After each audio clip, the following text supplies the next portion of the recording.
With the blessings of Sri Sri Yatiraja Jiyar Swami,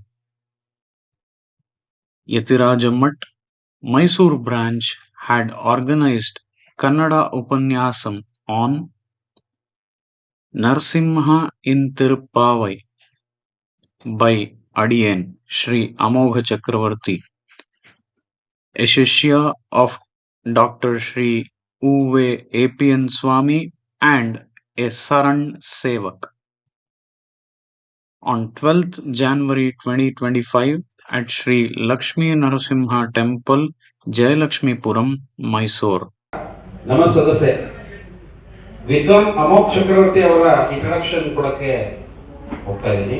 ವಿದ್ವಾನ್ ಅಮೋಕ್ ಚಕ್ರವರ್ತಿ ಅವರು ಪರಿಸರ ವಿಜ್ಞಾನದಲ್ಲಿ ಇಂಜಿನಿಯರಿಂಗ್ ಪದವಿಯನ್ನು ಮೈಸೂರು ವಿಶ್ವವಿದ್ಯಾನಿಲಯದಿಂದ ಪಡೆದು ನಂತರ ಅಮೆರಿಕಾದಲ್ಲಿ ನ್ಯೂಜೆರ್ಸಿ ಇನ್ಸ್ಟಿಟ್ಯೂಟ್ ಆಫ್ ಟೆಕ್ನಾಲಜಿ ಇಂದ MS ಪದವಿಯನ್ನು ಪಡೆದಿರುತ್ತಾರೆ. ಪ್ರಸ್ತುತ ತಮ್ಮದೇ ಆದ ಕಂಪನಿಯ ಮಾಲೀಕರಾಗಿ ಕೆಲಸ ನಿರ್ವಹಿಸುತ್ತಿದ್ದಾರೆ.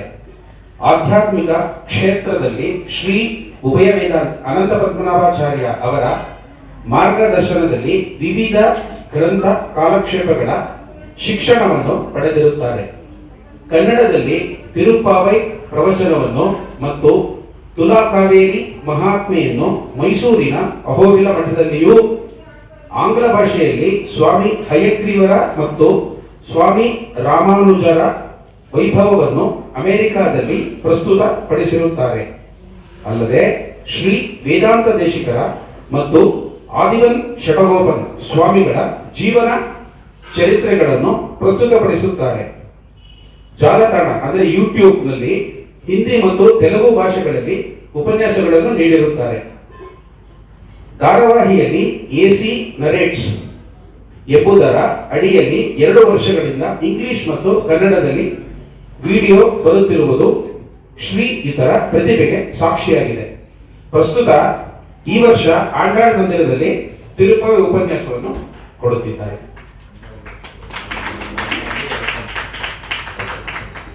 ಸಭೆಗೆ ಬಂದಿರುವ ಗೋಷ್ಠಿಗೆ ನಮಸ್ಕಾರ. ತಮ್ಮ ಅಮೂಲ್ಯವಾದ ಟೈಮ್ ತಗೊಂಡು ಬಂದಿದ್ದೀರಾ. ಸೊ ಉಪನ್ಯಾಸ ಪ್ರಾರಂಭಿಸಿದ ಅಮೋಕ್ ಚಕ್ರವರ್ತಿ ಅವರನ್ನು ಕೇಳ್ಕೊತೀವಿ. त्वयि रक्षति रक्षकैः किमन्यैः त्वयि च रक्षति रक्षकैः किमन्यैः इति निश्चितधीश्रयामि नित्यं नृहरे वेगवती तटाश्रयं त्वाम् श्रीविष्णुचित्तकुलनन्दनकल्पवल्लीं श्रीरङ्गराजहरिचन्दनयोगदृश्यां साक्षात् क्षमां करुणया कमलामिवान्यां गोदामनन्यशरणः शरणं प्रपद्ये. यो नित्यमच्युतपदाम्बुजयुग्मरुक्म व्यामोहतस्तदितराणि तृणाय मेने अस्मद्गुरोर्भगवतोऽस्य दयैकसिन्धोः रामानुजस्य चरणौ शरणं प्रपद्ये. श्रीमान् वेङ्कटनाथार्यः कवितार्किककेसरी वेदान्ताचार्यवर्यो मे सन्निधत्तां सदा हृदि. प्रपद्ये निरवद्यानां निषद्यां गुणसम्पदां शरणं भवभीतानां षठकोपमुनीश्वरम् श्रीमद्रङ्गशठारिसंयमिवराल्लब्धागमान्तद्वयं श्रीमद्वीररघूद्वहाद्यषठजित्पादारविन्दाश्रयं श्रीमद्वेदवतंसदेशिकयतेः कारुण्यवीक्षास्पदं सेवे रङ्गधुरीण शासनवशं नारायणं योगिनं वेदान्तदेशिकयतीन्द्रकटाक्षलब्ध त्रय्यन्तसारमनवद्य गुणं बुधाग्र्यं नारायणाद्ययतिधुर्यकृपाभिषिक्तं श्रीरङ्गनाथयतिशेखरमाश्रयामः. श्रीकृष्णमार्यं करुणालयन्तं वेदान्तयुग्मं समतीतवन्तं वत्साभिजातं विदुषां वरेण्यं श्रीभाष्यसिंहं प्रणमामि नित्यम्. वात्स्य श्रीकृष्णसूरीन्द्र पदपङ्कजषट्पदम् अनन्तपद्मनाभार्यं भारद्वाजमहं भजे. अस्मद्गुरुभ्यो नमः. ನೀಳಾತುಂಗಸ್ತನಗಿರಿತಟೀ ಸುಪ್ತಮುದ್ಬೋಧ್ಯ ಕೃಷ್ಣಂ ಪಾರಾರ್ಥ್ಯಂ ಸ್ವಂ ಶ್ರುತಿಶತಶಿರಸ್ಸಿದ್ಧಮಧ್ಯಾಪಯಂತಿ ಸ್ವೋಚ್ಛಿಷ್ಟಾಯಾಂ ಸ್ರಜಿನಿಗಳಿತಂ ಯಾ ಬಲಾತ್ಕೃತ್ಯ ಭುಂಕ್ತೆ ಗೋದಾ ತಸ್ಯೈ ನಮ ಇದಮಿದಂ ಭೂಯ ಏವಾಸ್ತು ಭೂಯಃ. அன்னவயல் புதுவை ஆண்டாள் அரங்கற்கு பன்னு திருப்பாவை பல்பதியம் இன்னிசையால் பாடிக் கொடுத்தாள் நற்பாமாலை பூமாலை சூடிக் கொடுத்தாளை சொல்லு சூடிக் கொடுத்த சுடர் கொடியே தொல்பாவை பாடி அருளவல்ல பல்வளையாய் நாடினி வேங்கடவர்க்கென்னை விதி என்ற இம்மாற்றம் நாங்கடவா வண்ணமே நல்கு. ಪ್ರಪ್ರಥಮವಾಗಿ ಶ್ರೀ ಯದುಗಿರಿ ಯತಿರಾಜ ಜೀಯರ ಅನುಗ್ರಹವನ್ನು ಪಡೆಯುತ್ತಾ ಅವರ ಪಾದಾರವಿಂದಗಳಿಗೆ ನಮಸ್ಕರಿಸುತ್ತಾ ನನ್ನ ಈ ಉಪನ್ಯಾಸವನ್ನು ನಾನಿವತ್ತು ಪ್ರಾರಂಭಿಸ್ತಾ ಇದ್ದೇನೆ. ಅದರೊಂದಿಗೆ ಇವತ್ತು ಇಲ್ಲಿರುವಂತಹ ಈ ಲಕ್ಷ್ಮೀ ನರಸಿಂಹಸ್ವಾಮಿ ದೇವಸ್ಥಾನದ ಟ್ರಸ್ಟಿಗಳಾಗಲಿ ಅದರ ಸದಸ್ಯರಾಗಲಿ ನನಗೆ ಕೊಟ್ಟಿರುವಂತಹ ಈ ಅವಕಾಶಕ್ಕೆ ನಾನು ಅವರಿಗೆಲ್ಲರಿಗೂ ಧನ್ಯವಾದವನ್ನು ಅರ್ಪಿಸ್ಕೊಳ್ತೇನೆ. ಆ ರೀತಿಯಲ್ಲಿ ಅದೇ ನೀವು ಸಹ ಇಷ್ಟು ಜನ ಬಂದು ನನಗೆ ಪ್ರೋತ್ಸಾಹ ಮತ್ತು ಬೆಂಬಲ ನೀಡೋದಕ್ಕಾಗಿ ಬಂದಿರ ನಿಮಗೆಲ್ಲರಿಗೂ ನನ್ನ ಧನ್ಯವಾದಗಳು. ಇವತ್ತಿನ ಉಪನ್ಯಾಸ ಏನು ಅಂತ ನೋಡಿದ್ರೆ ನಿಮಗೆಲ್ಲರಿಗೂ ತಿಳಿದಿರುವಂಥ ಒಂದು ವಿಷಯವೇ ತಿರುಪ್ಪಾವೈನಲ್ಲಿ ನರಸಿಂಹರು. ತಿರುಪ್ಪಾವೈನಲ್ಲಿ ನರಸಿಂಹರು ಅಂದರೆ ಸಾಮಾನ್ಯವಾಗಿ ಎಲ್ಲರೂ ಹೇಳುವಂತಹ ಪಾಶುರ 23ನೇ ಪಾಶುರ ಮಾರಿಮಲೈ ಮುഴഞ്ചಿಲ್ ಅಲ್ವಾ. ಅಲ್ಲಿ ಮಾತ್ರ ನರಸಿಂಹಸ್ವಾಮಿಯನ್ನು ತೋರಿಸಲಾಗಿಲ್ಲ. ಅದಲ್ಲದೆ ಇನ್ನೂ ಬಹಳಷ್ಟು ಕಡೆ ನರಸಿಂಹಸ್ವಾಮಿಯನ್ನು ತೋರಿಸಲಾಗಿದೆ ಅಂತ ಹೇಳಿ ನಮ್ಮ ಆಚಾರ್ಯರು ಆ ಗೋದಾದೇವಿಯ ತಿರುಪ್ಪಾವೈಗೆ ವ್ಯಾಖ್ಯಾನ ಮಾಡಿ ತೋರಿಸಿದ್ದಾರೆ. ಆ ರೀತಿಯಲ್ಲಿ ಇವತ್ತು ನಾವು ಆ 23ನೇ ಪಾಶುರವನ್ನೂ ಸಹ ನೋಡ್ತೀವಿ. ಅದರ ಜೊತೆಗೆ ಮಿಕ್ಕ ಪಾಶುರಗಳಲ್ಲಿ ಎಲ್ಲೆಲ್ಲಿ ಆ ನರಸಿಂಹಸ್ವಾಮಿಯನ್ನು ನಾವು ನೋಡ್ಬೋದು ಅನ್ನುವಂಥ ವಿಷಯಗಳನ್ನು ನೋಡಲಿದ್ದೇವೆ. ಇವತ್ತು ಮೊಟ್ಟ ಮೊದಲಿಗೆ ನೆನ್ನೆಯ ಒಂದು ಪಾಶುರ ಯಾವುದು ಅಂತ ನೋಡಿದ್ರೆ ಕೂಡಾರೈ ವೆಲ್ಲುಂಶೀರ್ ಗೋವಿಂದ ಅಲ್ವಾ. ಈ ಕೂಡಾರೈ ವೆಲ್ಲುಂಶೀರ್ ಗೋವಿಂದ ಅನ್ನುವಂತಹ ಪಾಶುರದಲ್ಲಿ ನಮಗೆ ಇವಾಗ ಈ ದೇವಸ್ಥಾನದಲ್ಲಿ ನಡೆಯುತ್ತಿರುವಂಥ ಅಧ್ಯಯನ ಉತ್ಸವಕ್ಕೂ ಅದಕ್ಕೂ ಬಹಳ ಒಂದು ನಂಟಿದೆ. ಯಾವ ರೀತಿಯಾಗಿ ಅಂತ ನೋಡಿದ್ರೆ ಆ ಪಾಶುರದಲ್ಲಿ ಗೋದಾದೇವಿ ಹೇಳ್ತಾಳೆ, ನಾಡು ಪುಗಳುಂ ಪರಿಷ್ ಅಂತ ಹೇಳ್ತಾಳೆ. ನಾಡು ಪುಗಳುಂ ಪರಿಷ್ ಅಂದರೆ ಏನು?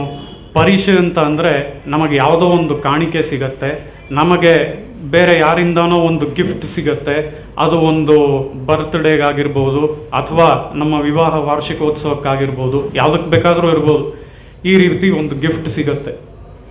ಆ ಗಿಫ್ಟ್ ಸಿಕ್ಕಾಗ ನಮಗೇನಾಗತ್ತೆ ಅಂತ ಅಂದರೆ ನಮಗೆ ಸಂತೋಷ ಆಗ್ಬೋದು ಒಂದು, ಅಥವಾ ಅಯ್ಯೋ ಇದೇನು ಇಂಥ ಗಿಫ್ಟ್ ಕೊಟ್ಟಿದ್ದಾರೆ ಇವರು ಅಂತ ದುಃಖನೂ ಆಗ್ಬೋದು ಅಲ್ವಾ.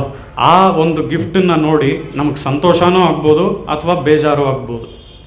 ಅದೇ ರೀತಿಯಲ್ಲಿ ನಮಗೆ ಈ ಥರ ನಮಗೆ ಅನಿಸತ್ತೆ ಅಂತ ಅಂದರೆ ಎದುರುಗಡೆ ಇರೋರಿಗೆ ಏನು ಅನಿಸತ್ತೆ ಅಂದರೆ ಅವರು ಈ ಒಂದು ಕಾಣಿಕೆಯನ್ನು ನೋಡಿ ಹೊಟ್ಟೆ ಉರಿ ಪಡ್ತಾರೆ ಅಲ್ವಾ. ಇವೆಲ್ಲ ನಾವು ಲೋಕದಲ್ಲಿ ನೋಡುವಂಥದ್ದೇ. ಆ ರೀತಿಯಲ್ಲಿ ಪರಿಷ್ ಅಂತ ಅಂದರೆ ಅದು ಯಾವುದೋ ಒಂದು ಗಿಫ್ಟ್ ನಮಗೆ ಸಿಗುತ್ತೆ, ಆದರೆ ಅದರಿಂದ ನಮಗೆ ಸಂತೋಷವಾಗ್ಬೋದು, ಮತ್ತೊಬ್ಬರಿಗೆ ನಮಗೆ ಬೇಜಾರು ಕೂಡ ಆಗ್ಬೋದು, ಇಲ್ಲದೆ ಹೋದರೆ ಮತ್ತೊಬ್ಬರಿಗೆ ಅದು ಅಸೂಯೆಯನ್ನು ಹುಟ್ಟಿಸ್ಬೋದು. ಈ ರೀತಿಯಲ್ಲಿ ಪರಿಷ್ ಅನ್ನುವಂಥದ್ದಕ್ಕೆ ಈ ಎಲ್ಲ ದೋಷಗಳು ಇವೆ. ಇಲ್ಲಿ ಯಾವ ಪರಿಷಿನ ಬಗ್ಗೆ ಗೋದಾದೇವಿ ಹೇಳ್ತಾ ಇದ್ದಾಳೆ ಅಂತ ನೋಡಿದ್ರೆ ಪುಗಳುಂ ಪರಿಷ್, ಯಾರೋ ಒಬ್ಬರು ಬಂದು ಹೊಗಳುವಂಥ ಪರಿಷ್ ಅಲ್ಲ. ಪುಗಳುಂ ಪರಿಷ್ ಅಂದರೆ ಹೊಗಳೋ ಪರಿಷೇನೆ. ಆದರೆ ಯಾರೋ ಒಬ್ಬರು ಅಸೂಯೆ ಪಡದೆ ಆ ಗಿಫ್ಟ್ಗೆ ನಮಗೆ ಹೊಗಳ್ಬಿಟ್ರು ಅಂತ ಅಂದರೆ ಅಂಥ ಒಂದು ಗಿಫ್ಟು ತುಂಬ ಶ್ರೇಷ್ಠವಾದ ಗಿಫ್ಟ್ ಏನಲ್ಲ. ಎಂಥ ಪರಿಷ್ ಅಂತ ಅಂದರೆ ಎಲ್ಲರೂ ಯಾರೆಲ್ಲರೂ ನಾಡು ಪುಗಳುಂ ಪರಿಷ್. ಆ ರೀತಿಯಲ್ಲಿ ನಾಡಲ್ಲಿರೋರು ಎಲ್ಲರೂ ಹೊಗಳಬೇಕಾಗಿರುವಂಥ ಒಂದು ಕಾಣಿಕೆಯನ್ನು ನಾವು ಪಡ್ಕೊಂಡ್ರೆ ಆಗ ಎಲ್ಲರೂ ಹೊಗಳ್ತಾರೆ, ನಮಗೂ ಸಂತೋಷವಾಗತ್ತೆ, ಮಿಕ್ಕವರಿಗೂ ಅಸೂಯೆ ಬರಲ್ಲ. ಈ ರೀತಿಯಲ್ಲಿ ನಾಡು ಪುಗಳುಂ ಪರಿಶಾಗ ಯಾವುದಿದೆ ಅಂತ ನೋಡೋದಾದರೆ, ಇದಕ್ಕೊಂದು ಸಣ್ಣ ಕಥೆಯನ್ನು ನೋಡಿ, ಇವತ್ತಿನ ಅಧ್ಯಯನ ಉತ್ಸವ ನೀವೇನು ಮಾಡ್ತಾ ಇದ್ದೀರಾ, ಈ ಅಧ್ಯಯನ ಉತ್ಸವ ನಡೆಯೋದಕ್ಕೆ ಅದೇ ಕಾರಣ ಅಂತ ಹೇಳಿ ಅದಕ್ಕಾಗಿ ಒಂದು ಕಥೆಯನ್ನು ನೋಡೋಣ. ಈ ಅಧ್ಯಯನ ಉತ್ಸವ ಆರಂಭಿಸಿದ್ದು ಯಾವಾಗ ಅಂತ ಅಂದರೆ ತಿರುಮಂಗೈ ಆಳ್ವಾರರ ಕಾಲದಲ್ಲಿ ಅಲ್ವಾ. ತಿರುಮಂಗೈ ಆಳ್ವಾರರು ತಮ್ಮ ಕಾಲದಲ್ಲಿ ಅಲ್ಲಿ ಶ್ರೀರಂಗದಿಂದ ಆಳ್ವಾರ ತಿರುನಗರಿಗೆ ಹೋಗಿ ಅಲ್ಲಿರುವಂತಹ ಆಳ್ವಾರರ ವಿಗ್ರಹಗಳನ್ನು ವಿಜಯ ಮಾಡ್ಕೊಂಡ್ಬಂದು ಇಲ್ಲಿ ಶ್ರೀರಂಗದಲ್ಲಿ ಅಧ್ಯಯನ ಉತ್ಸವವನ್ನು ನಡೆಸಿ ಮತ್ತೆ ವಾಪಸ್ ಅವರು ಆಳ್ವಾರ ತಿರುನಗರಿಗೆ ಹೋಗ್ತಾ ಇದ್ರು. ಈ ರೀತಿಯಾಗಿ ಈ ಅಧ್ಯಯನ ಉತ್ಸವ ಆರಂಭಿಸ್ತು. ಇದು ಎಷ್ಟೋ ವರ್ಷಗಳ ಕಾಲ, ನೂರಾರು ವರ್ಷಗಳ ಕಾಲ ಹೀಗೆ ಬಹಳ ಚೆನ್ನಾಗಿ ನಡ್ಕೊಂಡ್ಬಂತು. ಆದರೆ ಇವತ್ತು ಇಲ್ಲಿ ಈ ಅಧ್ಯಯನ ಉತ್ಸವ ನಡಿಬೇಕು ಅಂತ ಅಂದರೆ ಅದಕ್ಕೇನು ಕಾರಣ ಅಂತ ನೋಡಿದ್ರೆ, ಬಹಳ ವರ್ಷಗಳ ಕಾಲ ಹೀಗೆ ನಡ್ಕೊಂಡ್ಬಂತು, ಆದರೆ ಮಧ್ಯದಲ್ಲಿ ಅದಕ್ಕೂ ಸಹ ಒಂದು ಅಡ್ಡಿ ಬಂತು. ಅದು ಯಾವಾಗ ಅಂತ ಹೇಳಿದ್ರೆ, ಈ ಸುಮಾರು 700ರಿಂದ 750 ವರ್ಷಗಳ ಹಿಂದೆ ಅದಕ್ಕೂ ಒಂದು ಅಡ್ಡಿ ಬಂತು. ಈ ರೀತಿಯಾಗಿ ಆ ತಿರುಮಂಗೈ ಆಳ್ವಾರರ ಕಾಲದಿಂದಲೂ ಚೆನ್ನಾಗಿ ನಡ್ಕೊಂಡು ಬರ್ತಾ ಇದ್ದಂಥ ಆ ಅಧ್ಯಯನ ಉತ್ಸವ ಈ 700-750 ವರ್ಷಗಳ ಹಿಂದೆ ಅದಕ್ಕೆ ಒಂದು ಅಡ್ಡಿ ಬಂತು. ಏನು ಅಡ್ಡಿ, ಯಾರು ಬಂದು ಅಡ್ಡಿ ಮಾಡಿದ್ರು ಅಂತ ನೋಡಿದ್ರೆ, ಆ ಶ್ರೀರಂಗಂನಲ್ಲಿ ಬಹಳಷ್ಟು ಜನರು ಬಂದು ಅಲ್ಲಿರುವಂತಹ ಆ ಆಳ್ವಾರ ಮೂರ್ತಿಗಳು, ಆ ಆಳ್ವಾರ ಮೂರ್ತಿಗಳನ್ನು ದೇವಸ್ಥಾನದ ಒಳಗೆ ಪ್ರತಿಷ್ಠಾಪನೆ ಮಾಡಬಾರ್ದು ಅನ್ನುವಂಥ ಒಂದು ಆಕ್ಷೇಪ. ಆದರೆ ಎರಡನೇ ಆಕ್ಷೇಪ, ನಾವು ಇಲ್ಲಿಯವರೆಗೂ ನಮ್ಮ ದೊಡ್ಡವರೆಲ್ಲ ಮಾಡ್ತಾ ಇರೋದು ಏನು ಅಂತ ಅಂದರೆ, ಆ ಸಂಸ್ಕೃತದಲ್ಲೇ ಅವನನ್ನು ಸ್ತೋತ್ರ ಮಾಡುವಂಥದ್ದು, ಅದೇ ಅಭ್ಯಾಸವನ್ನು ಎಲ್ಲರೂ ಇಟ್ಕೊಂಡಿದ್ದಾರೆ. ಆದರೆ ನೀವೇನೋ ಹೊಸದಾಗಿ ಇಂಥ ನೀಚ ಭಾಷೆಯಾದ ತಮಿಳಿನಲ್ಲಿ ಸ್ತೋತ್ರ ಮಾಡ್ತಿರಲ್ಲ ಅಂತ ಹೇಳಿ ಆಕ್ಷೇಪ ಮಾಡಿದ್ರು. ಆ ರೀತಿಯಲ್ಲಿ ಸಂಸ್ಕೃತ ಹಾಗೂ ಸಂಸ್ಕೃತದಲ್ಲಿ ಮಾತ್ರ ಯಾವಾಗಲೂ ಇಲ್ಲಿವರೆಗೂ ಸ್ತೋತ್ರ ಮಾಡ್ತಾ ಇದ್ದು, ಇಂಥ ನೀಚ ಭಾಷೆಯಾದ ತಮಿಳಿನಲ್ಲೆಲ್ಲ ನೀವು ಸ್ತೋತ್ರ ಮಾಡಬಾರ್ದು ಅಂತ ಹೇಳಿ ಆಕ್ಷೇಪಿಸಿ ಈ ಒಂದು ಅಧ್ಯಯನ ಉತ್ಸವವನ್ನು ನಡೀತಾ ಇದ್ದಂಥ ಸಮಯದಲ್ಲೇ ಅದನ್ನು ಇದ್ದಕ್ಕಿದ್ದ ಹಾಗೆ ತಡೆ ಮಾಡಿ ಅಲ್ಲೇ ನಿಲ್ಲಿಸಿದ್ರು. ಹೀಗೆ ನಿಲ್ಲಿಸಿದಂಥ ಒಂದು ಸಮಯದಲ್ಲಿ ಆ ಶ್ರೀರಂಗದಲ್ಲಿ ಬಹಳಷ್ಟು ವಿದ್ವಾನರು, ಜ್ಞಾನಿಗಳು ಎಲ್ಲರೂ ಇದ್ದರು. ಆದರೆ ಅದಕ್ಕೆ 2 ಸ್ಕಿಲ್ಸ್ ಬೇಕು. ಏನು 2 ಸ್ಕಿಲ್ಸ್ ಅಂತ ಅಂದರೆ, ಅವರಿಗೆ ಜ್ಞಾನ ಇರಬೇಕು ಒಂದು, ಅದರ ಜೊತೆಗೆ ಆ ಜ್ಞಾನವನ್ನು ವ್ಯಕ್ತಪಡಿಸುವಂತಹ ಸ್ಕಿಲ್ಲು ಅವ್ರಿಗಿರಬೇಕು. ಈ ರೀತಿಯಲ್ಲಿ ಆ ಜ್ಞಾನವನ್ನು ವ್ಯಕ್ತಪಡಿಸುವಂತಹ ಸ್ಕಿಲ್, ಅದರ ಜೊತೆಗೆ ಜ್ಞಾನ ಎರಡೂ ಇದ್ರೇ ಈ ವಾದಿಗಳ ವಿರುದ್ಧ ಅವರು ವಾದವನ್ನು ಮಾಡಿ ಗೆಲ್ಲೋದಕ್ಕೆ ಸಾಧ್ಯ. ಆ ಸಮಯದಲ್ಲಿ ಜ್ಞಾನಿಗಳೇನೋ ಇದ್ದರು, ಆದರೆ ಎಲ್ಲರೂ ಬಹಳ ವಯಸ್ಸಾದವರು, ತುಂಬ ದೊಡ್ಡವರು. ಅವರಿಗೆ ಈ ವಾದಿಗಳ ವಿರುದ್ಧ ಹೋರಾಟ ಮಾಡಿ ಗೆಲ್ಲುವಂತಹ ಒಂದು ಕೆಪಾಸಿಟಿ ಆ ಏಜ್ನಲ್ಲಿ, ಆ ವಯಸ್ಸಿನಲ್ಲಿ ಅವರಿಗೆ ಇರಲಿಲ್ಲ. ಆದ್ದರಿಂದ ಅವ್ರೇನು ಮಾಡಿದ್ರು ಅಂದರೆ, ಒಂದು ಪತ್ರವನ್ನು ಬರೆದ್ರು. ಯಾರಿಗೆ ಪತ್ರ ಬರೆದ್ರು ಅಂದರೆ, ಕಾಂಚೀಪುರಂನಲ್ಲಿ ಇರುವಂತಹ ಸ್ವಾಮಿ ವೇದಾಂತ ದೇಶಿಕರಿಗೆ ಒಂದು ಪತ್ರ ಬರೆದ್ರು. ಏನು ಪತ್ರ ಅಂದರೆ, ಆ ಪತ್ರದಲ್ಲಿ ಹೇಳ್ತಾರೆ, ಇಷ್ಟು ವರ್ಷಗಳ ಕಾಲದಿಂದ, ತಿರುಮಂಗೈ ಆಳ್ವಾರರ ಕಾಲದಿಂದಲೂ ಚೆನ್ನಾಗಿ ನಡ್ಕೊಂಡ್ಬಂತಹ ಈ ಅಧ್ಯಯನ ಉತ್ಸವ ಇದ್ದಕ್ಕಿದ್ದ ಹಾಗೆ ಈ ರೀತಿ ಯಾರೋ ಬಂದು ಇದಕ್ಕೆ ಆಕ್ಷೇಪಗಳನ್ನು ವ್ಯಕ್ತಪಡಿಸಿ ಅದನ್ನು ತಡೆ ಮಾಡಿಬಿಟ್ಟಿದ್ದಾರೆ. ಅದನ್ನು ನೀವೇ ಬಂದು ಆ ತಡೆಯನ್ನು ನಿವಾರಣೆ ಮಾಡಿಕೊಡ್ಬೇಕು ಅಂತ ಹೇಳಿ ಈ ರೀತಿ ಮನವಿ ಮಾಡಿ ಈ ಪತ್ರವನ್ನು ಸ್ವಾಮಿ ವೇದಾಂತ ದೇಶಿಕರಿಗೆ ಕಳಿಸ್ತಾರೆ. ಇಲ್ಲಿಂದ ಶ್ರೀರಂಗದಿಂದ ಭಟ್ಟರು ಈ ರೀತಿಯಾಗಿ ಆ ಪತ್ರ ಸ್ವಾಮಿ ವೇದಾಂತ ದೇಶಿಕರಿಗೆ ಸಿಗತ್ತೆ. ಆ ಪತ್ರವನ್ನು ಅವರು ಓದ್ತಾರೆ. ಅದರ ರೀತಿ ಅಲ್ಲಿರುವಂತಹ ವರದರಾಜ ಸ್ವಾಮಿಗೆ ನಮಸ್ಕಾರಗಳನ್ನು ಮಾಡಿ ಅನುಮತಿಯನ್ನು ಪಡೆದು ಅಲ್ಲಿಂದ ಹೊರಟು ಅವರು ಶ್ರೀರಂಗಕ್ಕೆ ಬರ್ತಾರೆ. ಶ್ರೀರಂಗಕ್ಕೆ ಬಂದ ಮೇಲೆ ಇದು ಅತ್ಯಂತ ಸುಲಭವಾದ ಕೆಲಸವೇನಲ್ಲ, ತುಂಬ ಕಷ್ಟವಾದ ಕೆಲಸ. ಯಾಕೆ ಅಂತ ಅಂದರೆ, ಅವರೂ ಕೂಡ ಜ್ಞಾನಿಗಳೇ, ಆಕ್ಷೇಪ ಮಾಡಿದವರು ಕೂಡ. ಅವರು ಯಾವುದೇ ಬೇಸಿಸ್ ಇಲ್ಲದೆ ಬಂದು ಆಕ್ಷೇಪ ಮಾಡ್ತಾ ಇಲ್ಲ. ಯಾಕೆ ಅಂತಂದರೆ, ಇವತ್ತು ಸಾಮಾನ್ಯವಾಗಿ ನಾವು ನೋಡುವಂಥ ಚರ್ಚೆಗಳು, ಅದು ಟಿ ವಿ ಆಗಿರಲಿ, ಬೇರೆ ಎಲ್ಲಾದರೂ ಆಗಿರಲಿ, ಸುಮ್ಮನೆ ಅವ್ರು ಏನು ಬೇಸಿಸ್ ಇಲ್ಲದೇ ತಮ್ಮ ವಾದನ ಮುಂದಕ್ಕೆ ಇಡ್ತಾರೆ. ಆ ರೀತಿ ಅಲ್ಲದೆ ಅವತ್ತು ಬಂದಂತಹ ಆಕ್ಷೇಪ ಮಾಡೋವಂಥವ್ರು ಹೇಗಿದ್ರು ಅಂತ ಅಂದರೆ, ಅವರು ಕೂಡ ಶಾಸ್ತ್ರವನ್ನೇ ಪ್ರಮಾಣವಾಗಿ ಇಟ್ಕೊಂಡು ಆಕ್ಷೇಪ ಮಾಡಿದ್ರು.